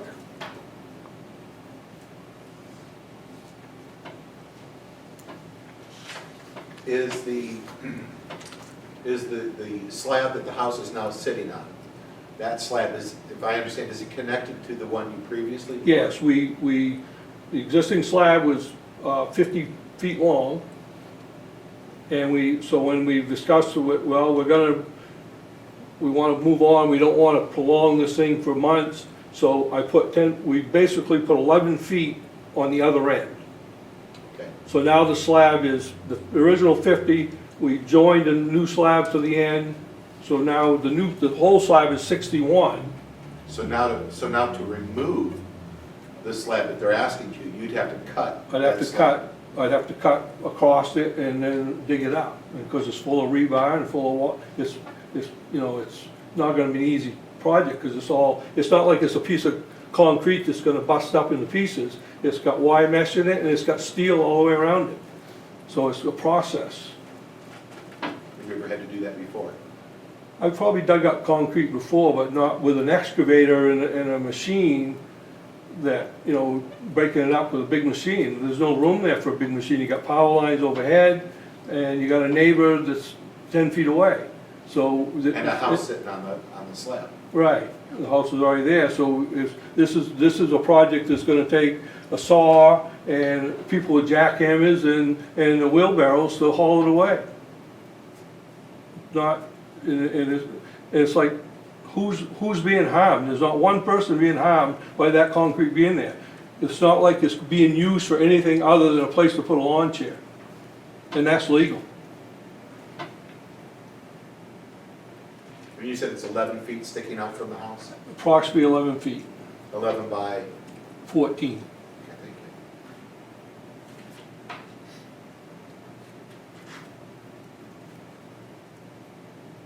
Questions from other board members? I don't think so. Well, I hesitate to ask a question where I'm not gonna vote, but, I mean, was the plan originally to put the home 4 feet from the property line? When we went out there, we didn't realize that I didn't realize that the original pad that was there was that close to the line. If you went there and not knowing that there was a line there, the telephone pole for that home if you drove by there and looked at this lot in the summertime and not aware that there's a property pin, because there's another lot right next door that's vacant. So it looks like a giant lot, it looks like, this is a long lot of space. This lot we have is only 100 feet, so it's not like it's a lot of room for put a massive home there. There's not a lot of room. So if you went there prior to seeing the property, you would look at there and you would see an existing footprint of the home. It was very obvious where the home was. And there's a telephone pole to the left, which, as it turns out, was 10 feet onto the neighbor's property. But if you went there without seeing a property pin, you would just assume, well, there's the pole for the home, there's the pad, that's where we're gonna put it. So when I went there to ask for the permit, we didn't wanna have to bring in any more material other than a little bit of it on the top, because we already had a good pad. So we went, it was pointed out by the neighbor that we went there to thaw the ground out. I have a heat machine that we can thaw the ground out for pouring concrete in the wintertime, so we're not pouring on frost to make it, a good project. So we went there with a heat machine, and we discovered that we were pretty close to the line where we were sitting. It was pointed out by the neighbor that we had actually parked our pickup on her property. So then we discovered that we were too close to the line, weren't thinking about it, we were just gonna put it on the footprint. It was there. It was all uncovered, there was no snow at the time, so we could see it. And so we went there, and that's what we did, we unthawed it, and it was pointed out that this is where the property line is. So we run a string from pin to pin, discovered that we were 4 feet from the line. We went to the town and said, we want to put a new mobile home, not new, but a newer home on a slab, on this, and here's where we're gonna be. We're 4 feet from the line, we're in the footprint of where the home was before. And we got the permit. Question?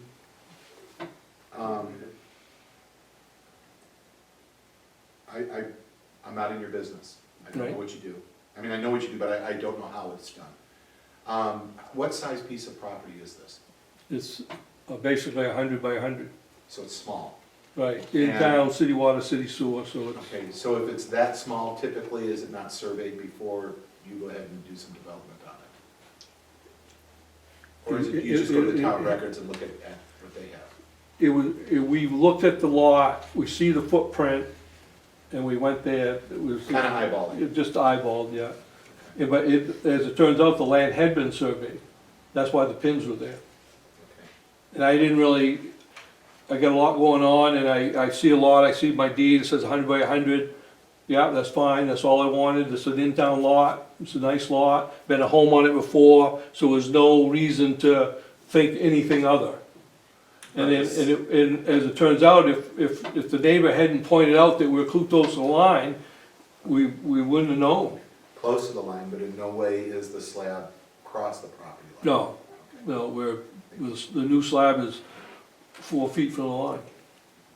And it might say on your permit, did you get the neighbor's permission to go that close to their? We didn't need we don't need the neighbor's permission to go if we get a permit from the town. We may not need it, but you could have asked as well. Well- You answered, that's okay. But, yeah, you could ask, but that wasn't, that didn't come into my thought that we would need to ask. I went to the town to get a permit. I don't go to, every time I get permits every day somewhere, we don't go to all the neighbors and ask. We don't, that's not something, you don't go to every neighbor you get a permit for, you spend all day, you spend half your life asking neighbors. So we went there, we went to the town, here's the footprint, can we put the home in that footprint? We got a permit, we did the work. And then, as a compromise, we moved the home. We realized that, well, we're too close. I don't wanna hold this up. I don't wanna argue about it. I'm willing to spend the money to move it, so I did that. We literally asked for a permit on a Monday, we poured concrete on a Tuesday, we got denied on a Wednesday, we poured concrete on a Thursday, and we moved the home. So we're not violating the setback requirements. All I'm asking for now is not to have to dig up that 10 feet of slab, that's a perfectly good slab, that's harming nobody. The neighbor, it's not harming her, she lives across the street, she can't even see it. She just doesn't like me, is why she doesn't want the slab there. Because I parked on her lawn without her permission. So she's got a grudge. So there's no structure There's no structure. from the edge of that slab to the No. road? No? Okay. And we've since had, we've had a survey go out there and establish that we're not in violation anywhere on that property. We've already done that. And also, I'm not in the business, so a slab is not considered a structure. That's a debate. That's a debate. If you go by main rule, main law, then you could argue that a slab is a structure. But if you like, I talked to a couple different surveyors about it, and they don't consider it a structure. They consider the house a structure, or a shed a structure. Those are things that most people would realize that it's, you know, if you're not putting a building on it, then, there's nobody stopping anybody, even if we cut the slab out, so you could go there and put a deck there, there's not a structure, there's no rule. She could park there, she could put a fence there, she can do whatever she wants, that I say she, because my new buyer's a woman, so, there's no other rule that stops somebody from using that property, so why not leave the slab? We have a permit for it, that's my whole point. Thank you. Mike, any questions? No. Tim, do you have anybody else that you want to, as part of your presentation, call somebody else? No, I did, no. Okay. And this would be an opportunity for the town acting through the code enforcement officer. If you want to ask questions about Tim, about his presentation, you certainly can do that. Okay. Tim, when you first came to me and you said that on your design, and this was my exhibit, that you said it's 4 feet from the property line, and I said we have a 15-foot setback. Do you recall that? Yeah, Okay. but then I asked you, is it okay to put it there, and you signed it and said yes. Any further questions? Sure. And Rebecca, I see that you're here and you're a party. You're not just here as a person sitting in the back. You're a party to it as an adjacent property owner, I guess. I owned both lots. I acquired them on September 19th of .23. On July 15th of '24, I sold one lot, the one Tim's referring to, which is .3032, a third of an acre, that's all it is. When I sold it to him, there was no structure on that property. So why are we discussing replacing a structure? There was nothing on it. There was no gravel pad, there was no trailer. That was prior to my purchasing it. So there was nothing on that property when he bought it. First of all, on the 23rd of January is when I looked across the street, had nothing to do with his trucks, although I will tell you, common decency, you don't drive onto someone's property, bring all of your equipment, park it there, and do what you're gonna do without asking the abutting landowner if it's appropriate. He did not. Becky, if I may, there's, I hate to sound like I'm stubbornly insisting on some kind of arbitrary procedure, but this is just an opportunity for you to ask questions of Tim, either about his presentation or whatever you want to.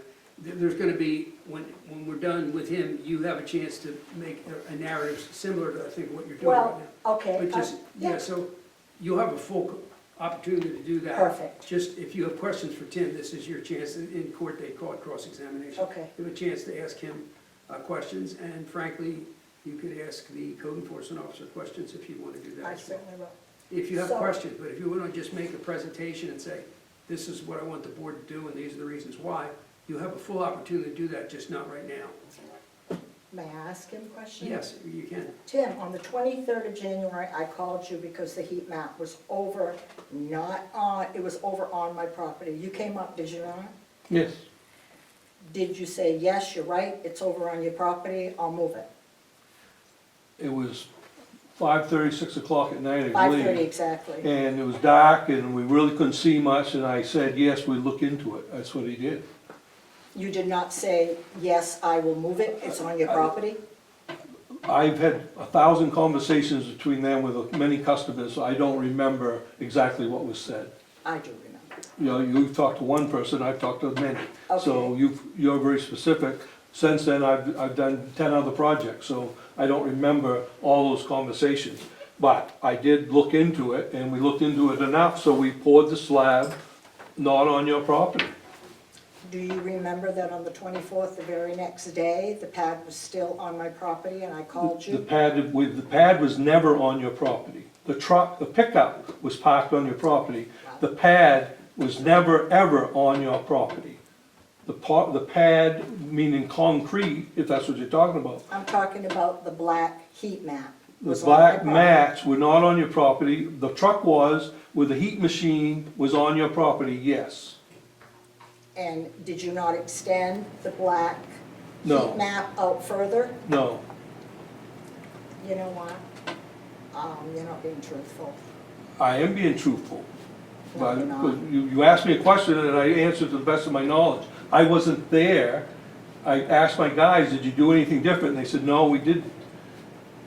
They Did might you- have, they might have what- covered the hose up a little bit more, but the truck was parked there and I called you and asked you, is that truck really bothering you? And you said, no, it wasn't bothering you. So we took it as your word that it wasn't bothering you to have that truck there. Because the ground was frozen, we weren't harming your property. I called you because you called my office. I called you and asked you specifically, is that truck really bothering you that bad? And you said, and you lectured to me about me not being courteous, and in the end you said, yeah, but it's okay, I'll live with it. That's what you said. Is that correct? No, that is. Well, you're not being truthful then, see? Oh my You're saying your truth is better than my truth. That's what I remember the conversation at, so you're not being truthful, because I said that to you. Do you have any more questions? No, I'm just gonna present my case. Do you have any I'm questions not for gonna the do the code bickering enforcement back and forth, there's no point in it. I'm sorry, I couldn't hear you. I'm not gonna do the tit for tat back You're and gonna have forth. an opportunity to tell us everything. That's what you I think would prefer to do. We should hear, and if you want to refute somebody's credibility, Right. you can certainly do that. Do you have any questions for our code enforcement officer? Yes, Jeff, do you remember the conversation that we had when I called you on, let's see, the 24th, in reference to my concern about him being too close to the property line? Not verbatim. I remember we had a conversation. I don't recall the dates. I didn't write them down. That that he was encroaching upon your property. Do you remember telling me it was too late, that it was already agreed upon? I told And him, that, oh, I'm sorry, go ahead. and that the town would get sued if we didn't let him do this? I don't recall those exact words, but there was conversation about stuff like that. Right. And that you could lose your job? Oh, I didn't say that. Well, then, when I called you back, we spoke, and did you tell me that you were going to check out to see how big the new, how big the old trailer was and how big the new trailer would be? We had that discussion? Yep. Okay. All right. You don't have any more questions for him? No further questions, okay. Now, do board members have questions for Rebecca? Rebecca, what's your specific, I realize it's only 4 feet from the line. What's your specific objection to My this objection slab? is that there is an ordinance that says 15-foot setback, and the night that he came up on the 23rd, I said that to him, and he said, yep, he understood, he knew it, and that other piece of property is mine as well. Yep. If I choose to sell it, the person that moves in there may not want someone within 3 feet of the property. This has been a nightmare for me, because not only have I had to deal with Tim Ames and his fact that he's not credible, but the fact that the person that's buying the property came to my house, knocked on my door, told me she's had nothing but problems with him, and asked me if she could leave the cement pad there. And I said, no, there is an ordinance that says 15 feet back, and I expect him to do the right thing. In addition to that, I'm also dealing with some serious health issues. I told him that the first night. I shouldn't have to be dealing with this. I'm sorry. I just want him to do the right thing and not try to manipulate. He's called me on my phone. He called me at work and asked if he could take down a telephone pole that belonged to Madison Electric Works. I said, you can't just take down poles. Well, it's on your property. I said, I will call Madison Electric Works. I find out from Scott Lloyd, he already told Scott to take the pole down. Scott didn't even realize it was on my property. This has been deception, manipulation, and I'm not gonna tolerate it. I will do what I have to do legally or whatever. That cement pad, and the other thing is, I talked to him on the 23rd, I talked to him on the 24th, and he poured that cement pad on the 28th, and he knew he was wrong, but he still did it. He knew he was wrong, but he still did it. If there's no other questions by board members, we would switch to the portion of the procedure where you give a narrative of what. I need to take a minute. Okay, we could do that. It's about, for our record, it's about 7:45. Could we, do you need 5 minutes or so? Yeah. Okay, we'll be in a 5-minute recess.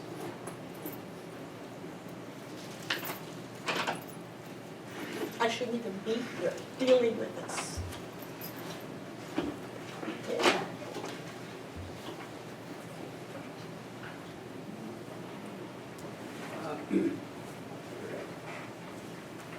Jeff, maybe we could turn to you for any presentation that you would want to make, and I think answer any questions that the board may have, since it's your action that's involved. He's the petitioner, but you're obviously a real party in interest on behalf of the town as the code enforcement officer.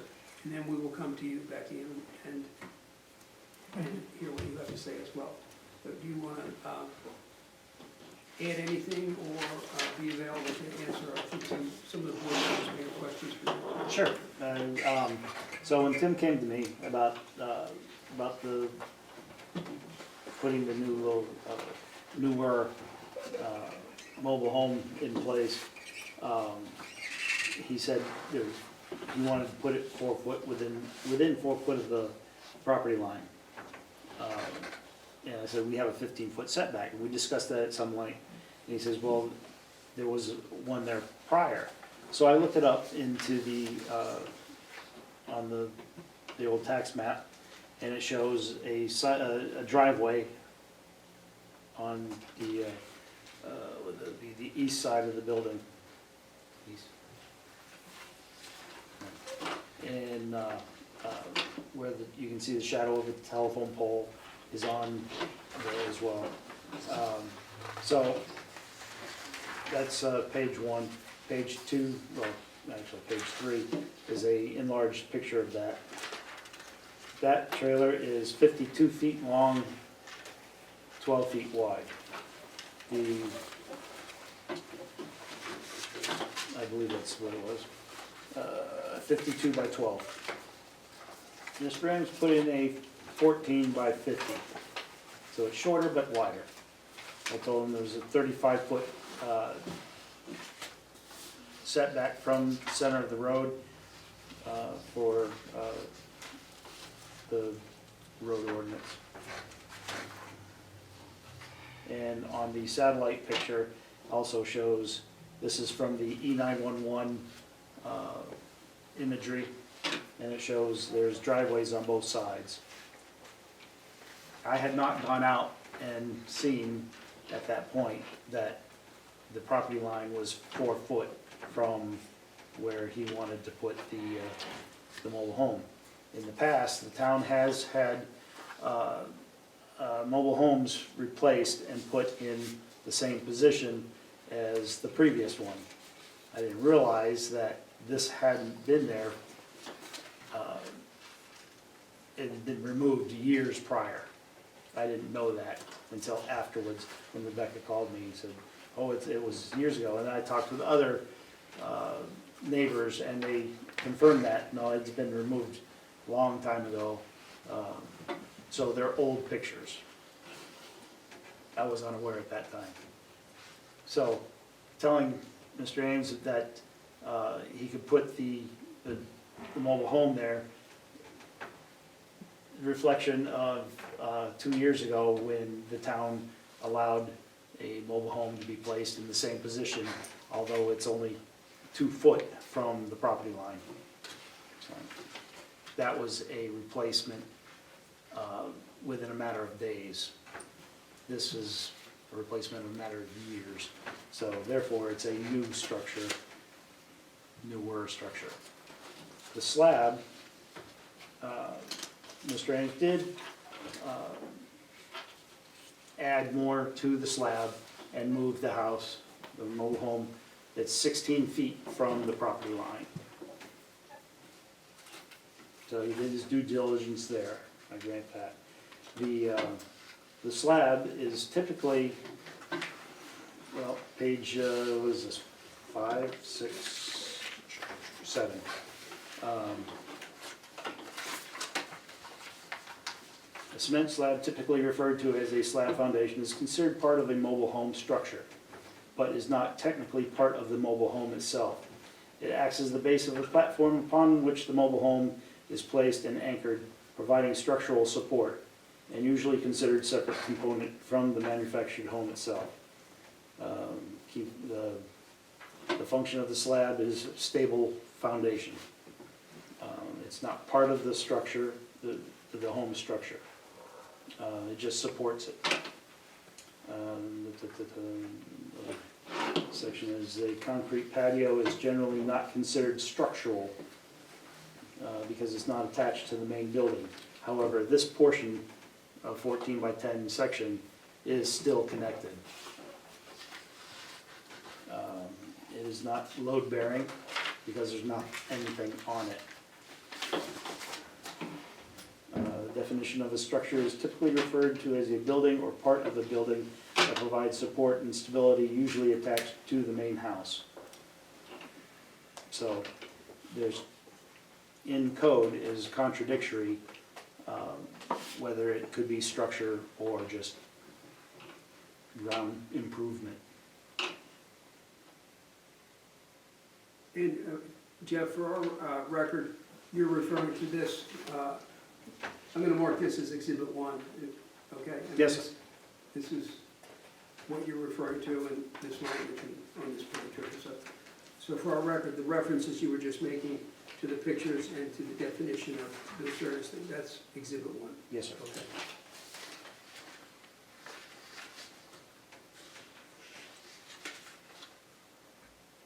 And how about if the notice of violation, which you may be getting to, but I'm gonna call that Exhibit 2. Yes.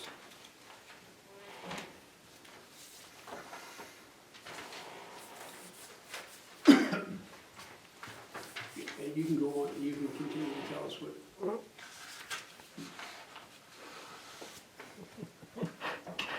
So, hold on, forgot where it was at. You're mostly talking about the structure and whether it's, Right, okay. So, when Rebecca called and said that it's not, the slab is within 4 feet and,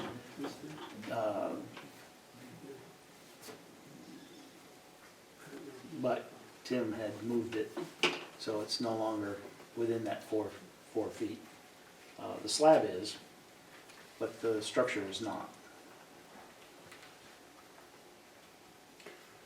so, again, I'm not in this business.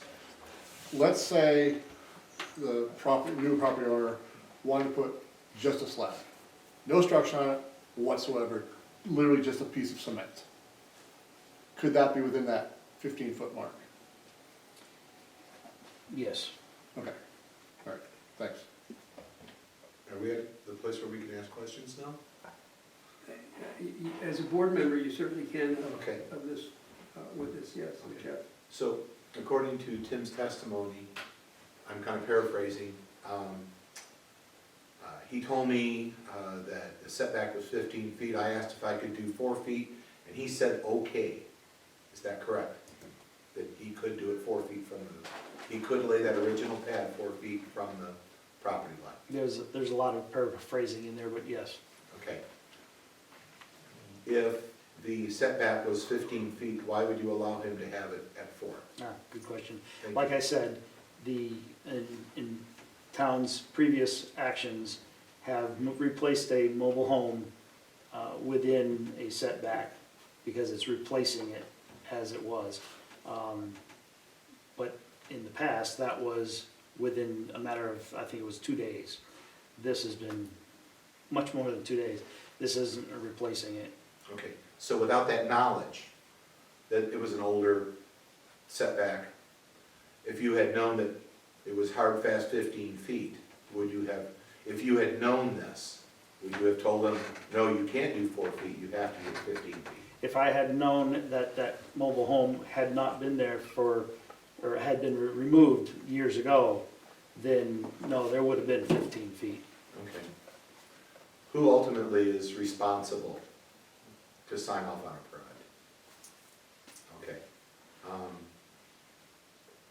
Have you ever had a developer or a builder try to do something just to fudge it a little bit and you signed off on it a little bit? No, No, but it did happen here. yes. Okay. Okay. Nothing else, thank you. Do you have further information you want to give us?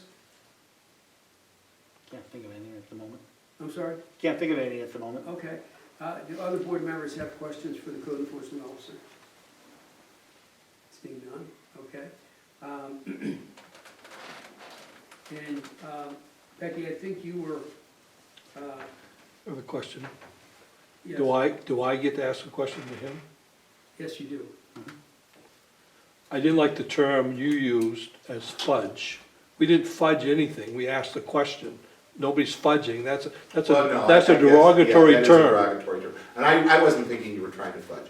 Okay, alter, do something different, or see what, could be done, or make things easier, not fudge. Don't that was a poor choice of words, you're right.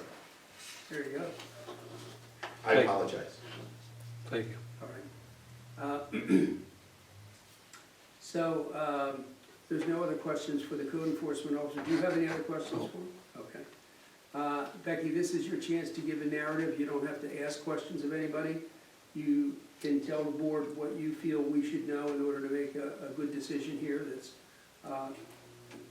based on the evidence. And this is your opportunity to do that. Okay, first of all, there was nothing, as was stated, there was nothing on that property when it was sold. Hadn't been a trailer there, hadn't been anything there for years. Second of all, I had Sackett Break come out and do a survey. I paid for a survey prior to turning it over to Mr. Ames, because I wanted, when the people that owned it before, the Olivers, whom I acquired it from, they owned all of that property. They owned the 1.7 acres that I'm keeping, 7.0 acres that I'm keeping, and the little piece of property. They used it as he'd park his car or truck where he wanted to, by the telephone pole, so there was never an issue. I specifically wanted there not to be any problems. So I had Sackett Break come out, put the pins down, survey it before the land was sold. So Tim knew where the markers were. When I sold it to him on July 15th, I had never any idea it was going to be this kind of a situation. As I said, the heat mat was not only, I didn't even know what that thing was. I called Tim to ask him, what is that tarp doing over here? What is that? And he said it was a heat mat. And I said, well, it's over, way over, it's onto my property. And there's a 15-foot setback, so you know you're not gonna put the trailer there. He came up, he looked at it, he said, you're right, it's on your property. The very next day, they extended the heat mat to the other side of the property, further away.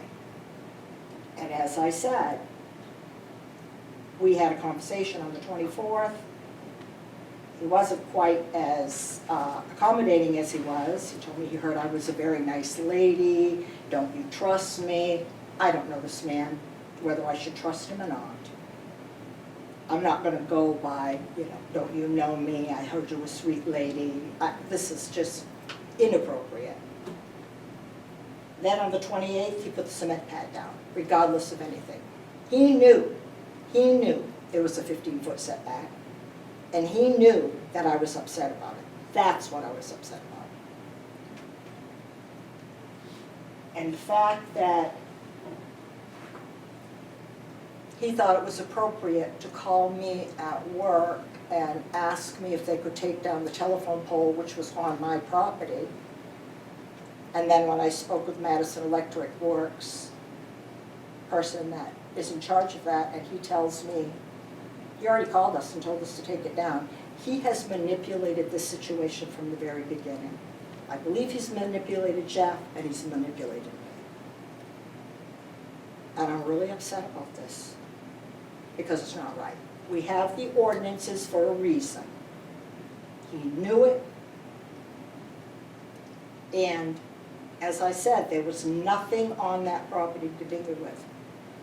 So I don't even know why we're talking about where the trailer was and all that. There was no trailer there. I owned the land when he purchased it. There was nothing on it. So I don't know why we have these ordinances if it's going to be just do what you want to do. And that's what he's doing. That's what he has done.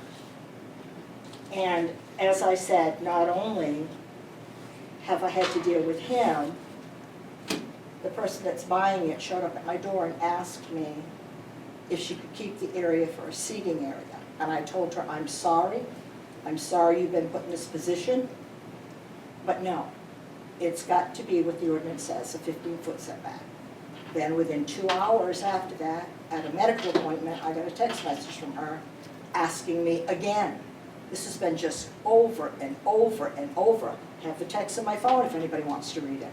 And once again, I said, I'm sorry Tim has put you in this position, but the 15 setback is what I'm firm on, and that's what it's got to be.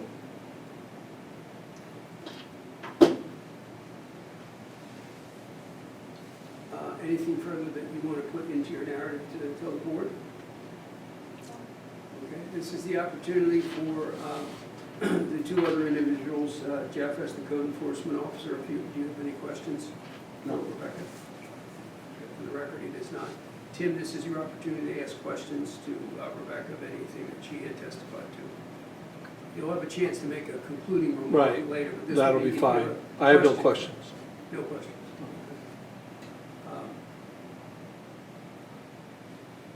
All right, so at this point, we have the concluding remarks, basically the testimony and the exhibits. We've got 2 exhibits. And since you're the petitioner, Tim, we will start with you. And since you have the burden of proof, you also get what has been referred to as a rebuttal after everybody else is finished. But this is your chance to summarize what you think the board should know in support of the document that you filed. Point of order, does the public get a chance to say anything? I can't hear. Does the public get a chance to say anything? Oh, Before I'm sorry. this? Is there a member of the public that wants to say something? Believe it or not. Due to the lateness of the hour, I could have been early. I forgot that portion of it. I apologize. Yes, if you would like to make some brief remarks, you can do that. All right, again, Randy Bliss, 56 Door Lane. Don't be a question. I don't know if this is relevant, but it sounds like the splitting of the property might have changed things. I can't remember if that's done through the planning board or the select board, but I don't know if it's relevant. But I thought I'd bring it to your attention. I couldn't hear him. What was the question? You just made a statement. It wasn't really a question. I couldn't hear it. You wondered if the splitting of the property had changed things, and if it was approved by the planning board or... Select board's not sure? There were 2 separate lots, paid taxes individually. Okay. Is that what you're asking? Well, was it one big lot first? No, there were 2 separate lots, Okay. always. It's relevant, irrelevant then. Okay. Well, very good then. Any other members of the public who would like to make a public comment? Other than I've known, Can you stand up, sir, come a Yeah, little closer and state your my name? name's Louis Fogadot. I've known Becky since we were kids. And we were neighbors for probably from 1985 till me and my wife moved in to take care of my mother back in 2011. So I've known Becky. Make no mistake, she dots her i's, she crosses her t's, she has it together. And I've never known her to lie. Thank you, sir. Tim, we're now back to you for your concluding remarks about anything you want the board to know, to highlight the salient aspects of your request. Well, to say all the things that happened, if you went to the lot, and if you were just the average person who went to this lot, like my guys were, my crew, they're just average people that go to work. They go there, you see an existing gravel pad. To say there wasn't a home there, I don't know when the last home was there, I wasn't concerned with that. But there was a gravel pad there for a home, which is obvious from the pictures. So when my guys went there, they're not looking, they see this big area, they're not looking that, did they go over a line or not go over a line? Did they make a mistake? Yes. But there's a telephone pole there, so it made it look like that pole was part of this lot because it was adjacent to where this pad was. So my guys went there and they parked the pickup and the heat machine. And when she talks about the pads are blankets. So they're insulated blankets. So the heat machine has a hose, it's a boiler on wheels. So it has a hose that runs water out at 180 degrees and you coil it up on the ground and it runs, you run it around the clock or whatever you want, and that heats the ground and the blankets keep it warm. That's what the heat machine is. And so the area they're covering, we're trying to cover the area, and so that's what happened. She called me and explained to me. I went up there. I went right up. I mean, I wasn't hesitating. I wasn't trying to do anything malicious. I went right up and met with her, and she explained to me the situation. And I said, I'll look into it. And that's basically my recollection of the conversation. That was on a Thursday or Friday, I think, prior to when we went to do the work. We went back up and we might have moved some more blankets around to make sure we're covering the area that we're covering.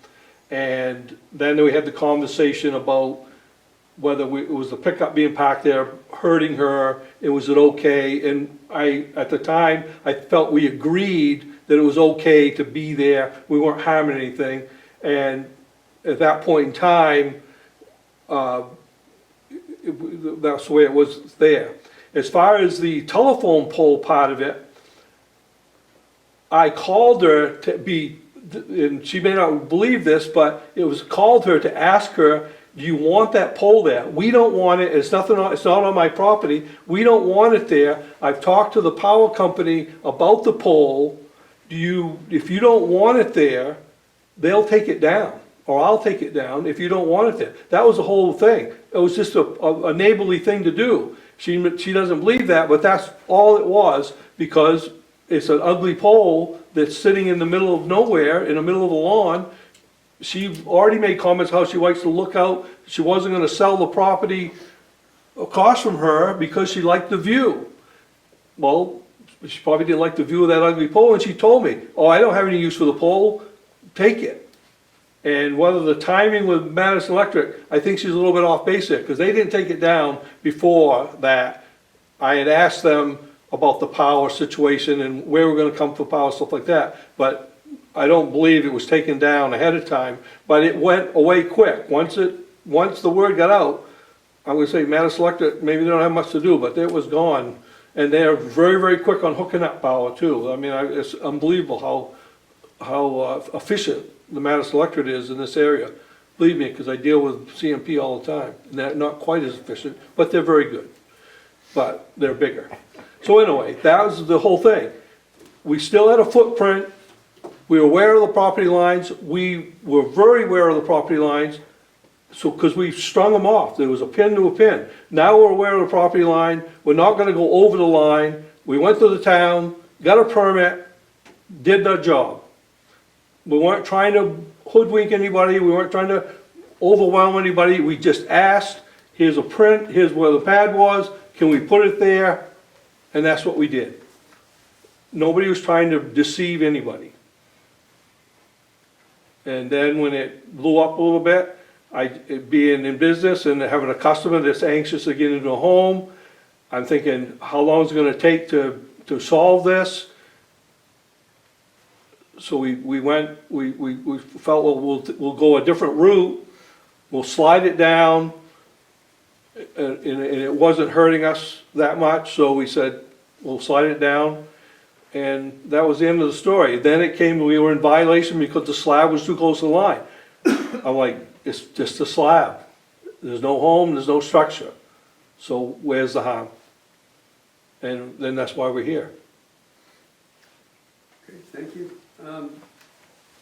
Jeff, would you like to make any concluding remarks, highlight anything you think supports the underlying decision you made or the like?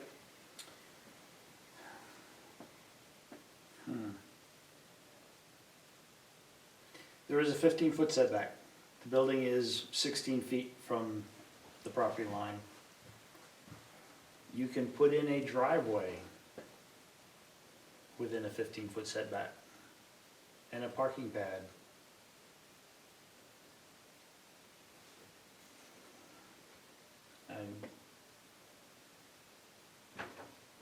I understand that the pad that's currently there was poured as part of the foundation for the mobile home. The mobile home was moved.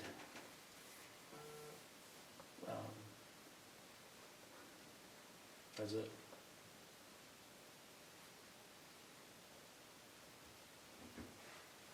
Anything further? Becky, this is your chance to summarize whatever you think is most important from your presentation, or refuting anything else that you think needs to be refuted, and let the board know what you think what your response is to the request. This is your chance to just give a summary, basically. I've been pretty clear as to what has happened. I feel like it's been a lot of manipulation, a lot of deception, and, yeah, that's what's happened. And I have an interest in that piece of property that I own, and in the future, if I choose to sell it, I want to make sure things are done right to begin with. And that's all I wanted from the very beginning. Tim knew that from the very first conversation I had with him on the 23rd. And by the way, I shared with him my health issues that I'm going through. And I said, I do not need any trouble, Tim. Just do the right thing. That's all I wanted from the beginning. And he has not. And he has tried to manipulate the situation. And as far as the telephone pole that was there, he did call and ask them to take it down without my permission. He just does what he wants to do. Just does what he wants to do. That's wrong. Okay, thank you. Tim, you have one last chance, since you have the burden of persuasion and the burden of proof here. You get one last chance to highlight anything else you think we need to know about. I don't manipulate people, that's not what we do. We go get permits like we're supposed to. We deal with every town in the state. We go everywhere. We're not that type of people. We've been doing this for 40 years. So that's an insult to me, and that's the way I'm gonna take it. Okay. And that's that. And as far as the Miss Strout calling her, my buyer calling her, that's something on her. I didn't ask her to call. She wanted the slab to stay because she feels it's a good place to put a lawn chair. And I said, and she says, you think it was called? I said, that's up to you. I mean, she's gonna be your neighbor. Maybe this is a chance to get some goodwill, who knows? That was all it was. And the fact that she called, and the fact that I called you on your, you said I called you at work. I called the same number that you called me on. I didn't know you worked. I didn't know, you called me, I called you back on the same number. I didn't realize you were at work. When you told me you were at work, I said, okay, that was that. So to say that I was, I didn't know whether you worked or not. And you answered the phone, so it must have been yourself. So there you go. But anyway, the same thing. We're not in violation. We did the right thing. We moved the home. When it came to the situation of, are we gonna win this fight? Am I gonna appeal it? How am I gonna appeal it? It's only gonna hurt my customer, and ultimately, I feel, well, whatever happened, we moved the home, we did the right thing. The home is 16 feet, the setback is 15, so we're not in violation. So I don't know what the problem is. Thank you for your concluding remarks. This is the part of the procedure where the evidence in the matter is closed and it's just up for board deliberation.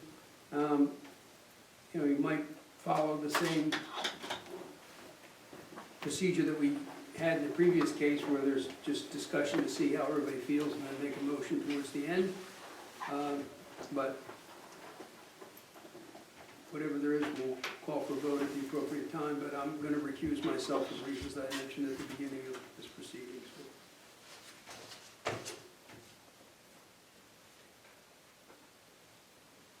Because I have two things.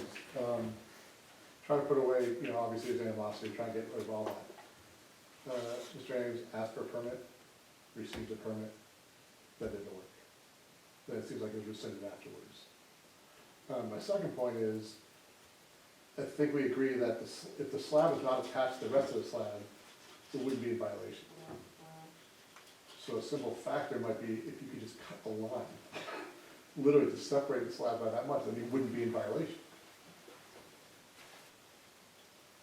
So those are just my thoughts.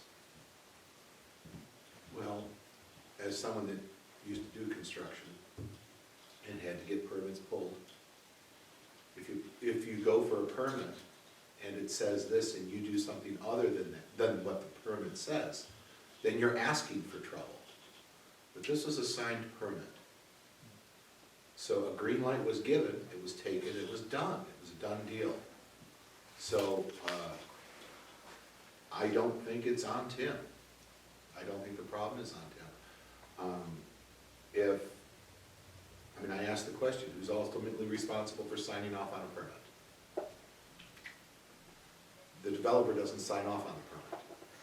And so, and when you're asked permission as a developer, and you get the permit, you don't wait around. Time is money, you've got guys waiting that are they're on crews, waiting to get to work, and the building season is very short in Maine, so time is money, and so you get the permit, you go to work. So I don't see this on Tim. I don't see yours lying. I'm seeing two different people at a dilemma. I followed the rules, and I don't like what the outcome is, but when it's all said and done, it's in black and white, go ahead and do it. That's where I'm at. It's unfortunate, that's the problem. It's unfortunate that it took place.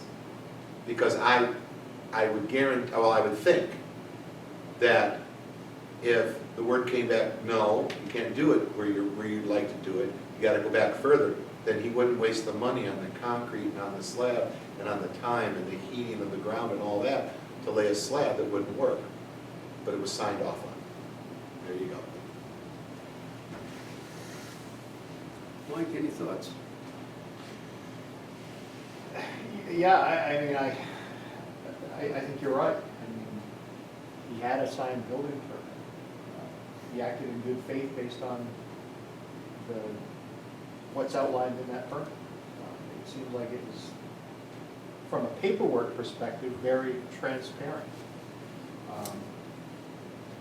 I can understand, why Becky is upset. I can understand she feels it might impact selling that lot at some later date because of proximity to that slab, but it doesn't change the fact that Tim got a building permit, it was signed off by the town's agent, and then was told after the fact, oh, I think that's wrong, I'm gonna take it up. It doesn't seem quite fair. It's not. And you know what, Mike? What would have also been not fair is if he had put the house on it before he found out you gotta move it. Then we'd have an even bigger problem. Now we'd have a house or a structure within the 4 feet line, and we'd still have to say it was signed off on. But it's just a 4-inch slab, a patio, a future driveway for somebody.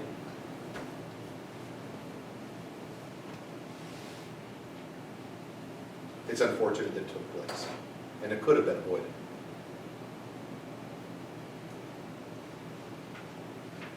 Yeah, I do think ultimately it comes down to he asked for a permit, we received the permit, they did the work. Yep. Well, it sounds like there's a consensus on this. You'd have to assign some reason for the decision on appeal or within the scope of review. And it would either be number 1, number 2, or number 3. But we have to make some kind of finding of fact and conclusion of law. It gets written up, and I usually do that and then circulate it. But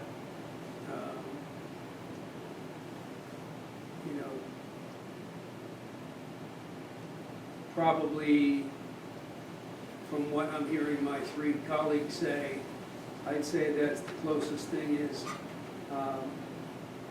unsupported by substantial evidence.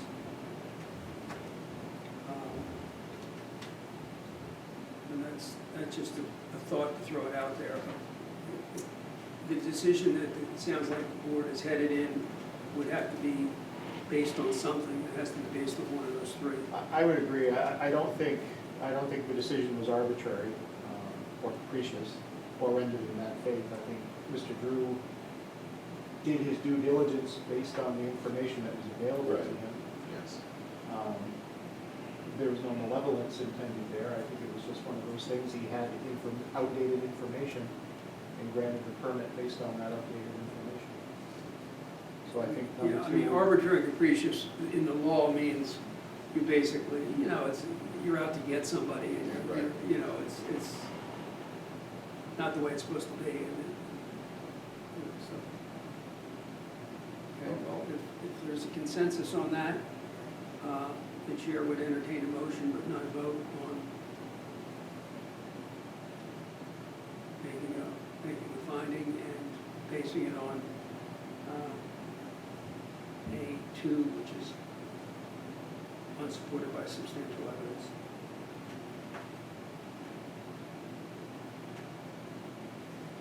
For the record, is that to uphold the appeal? It would be. I make a motion that we uphold the appeal based on section 7(8), subsection A2. Second. Those in favor of adopting the pending motion, please indicate in the usual customary fashion. Those opposed? Those abstaining? One with a recusal, and that vote is 3-0 with one abstention, and it should be recorded as such. And there are two exhibits, and I'll give those to our town manager, doubling as secretary for the Board of Appeals. Thank you for the double duty. And this matter is concluded. Thank you for your time.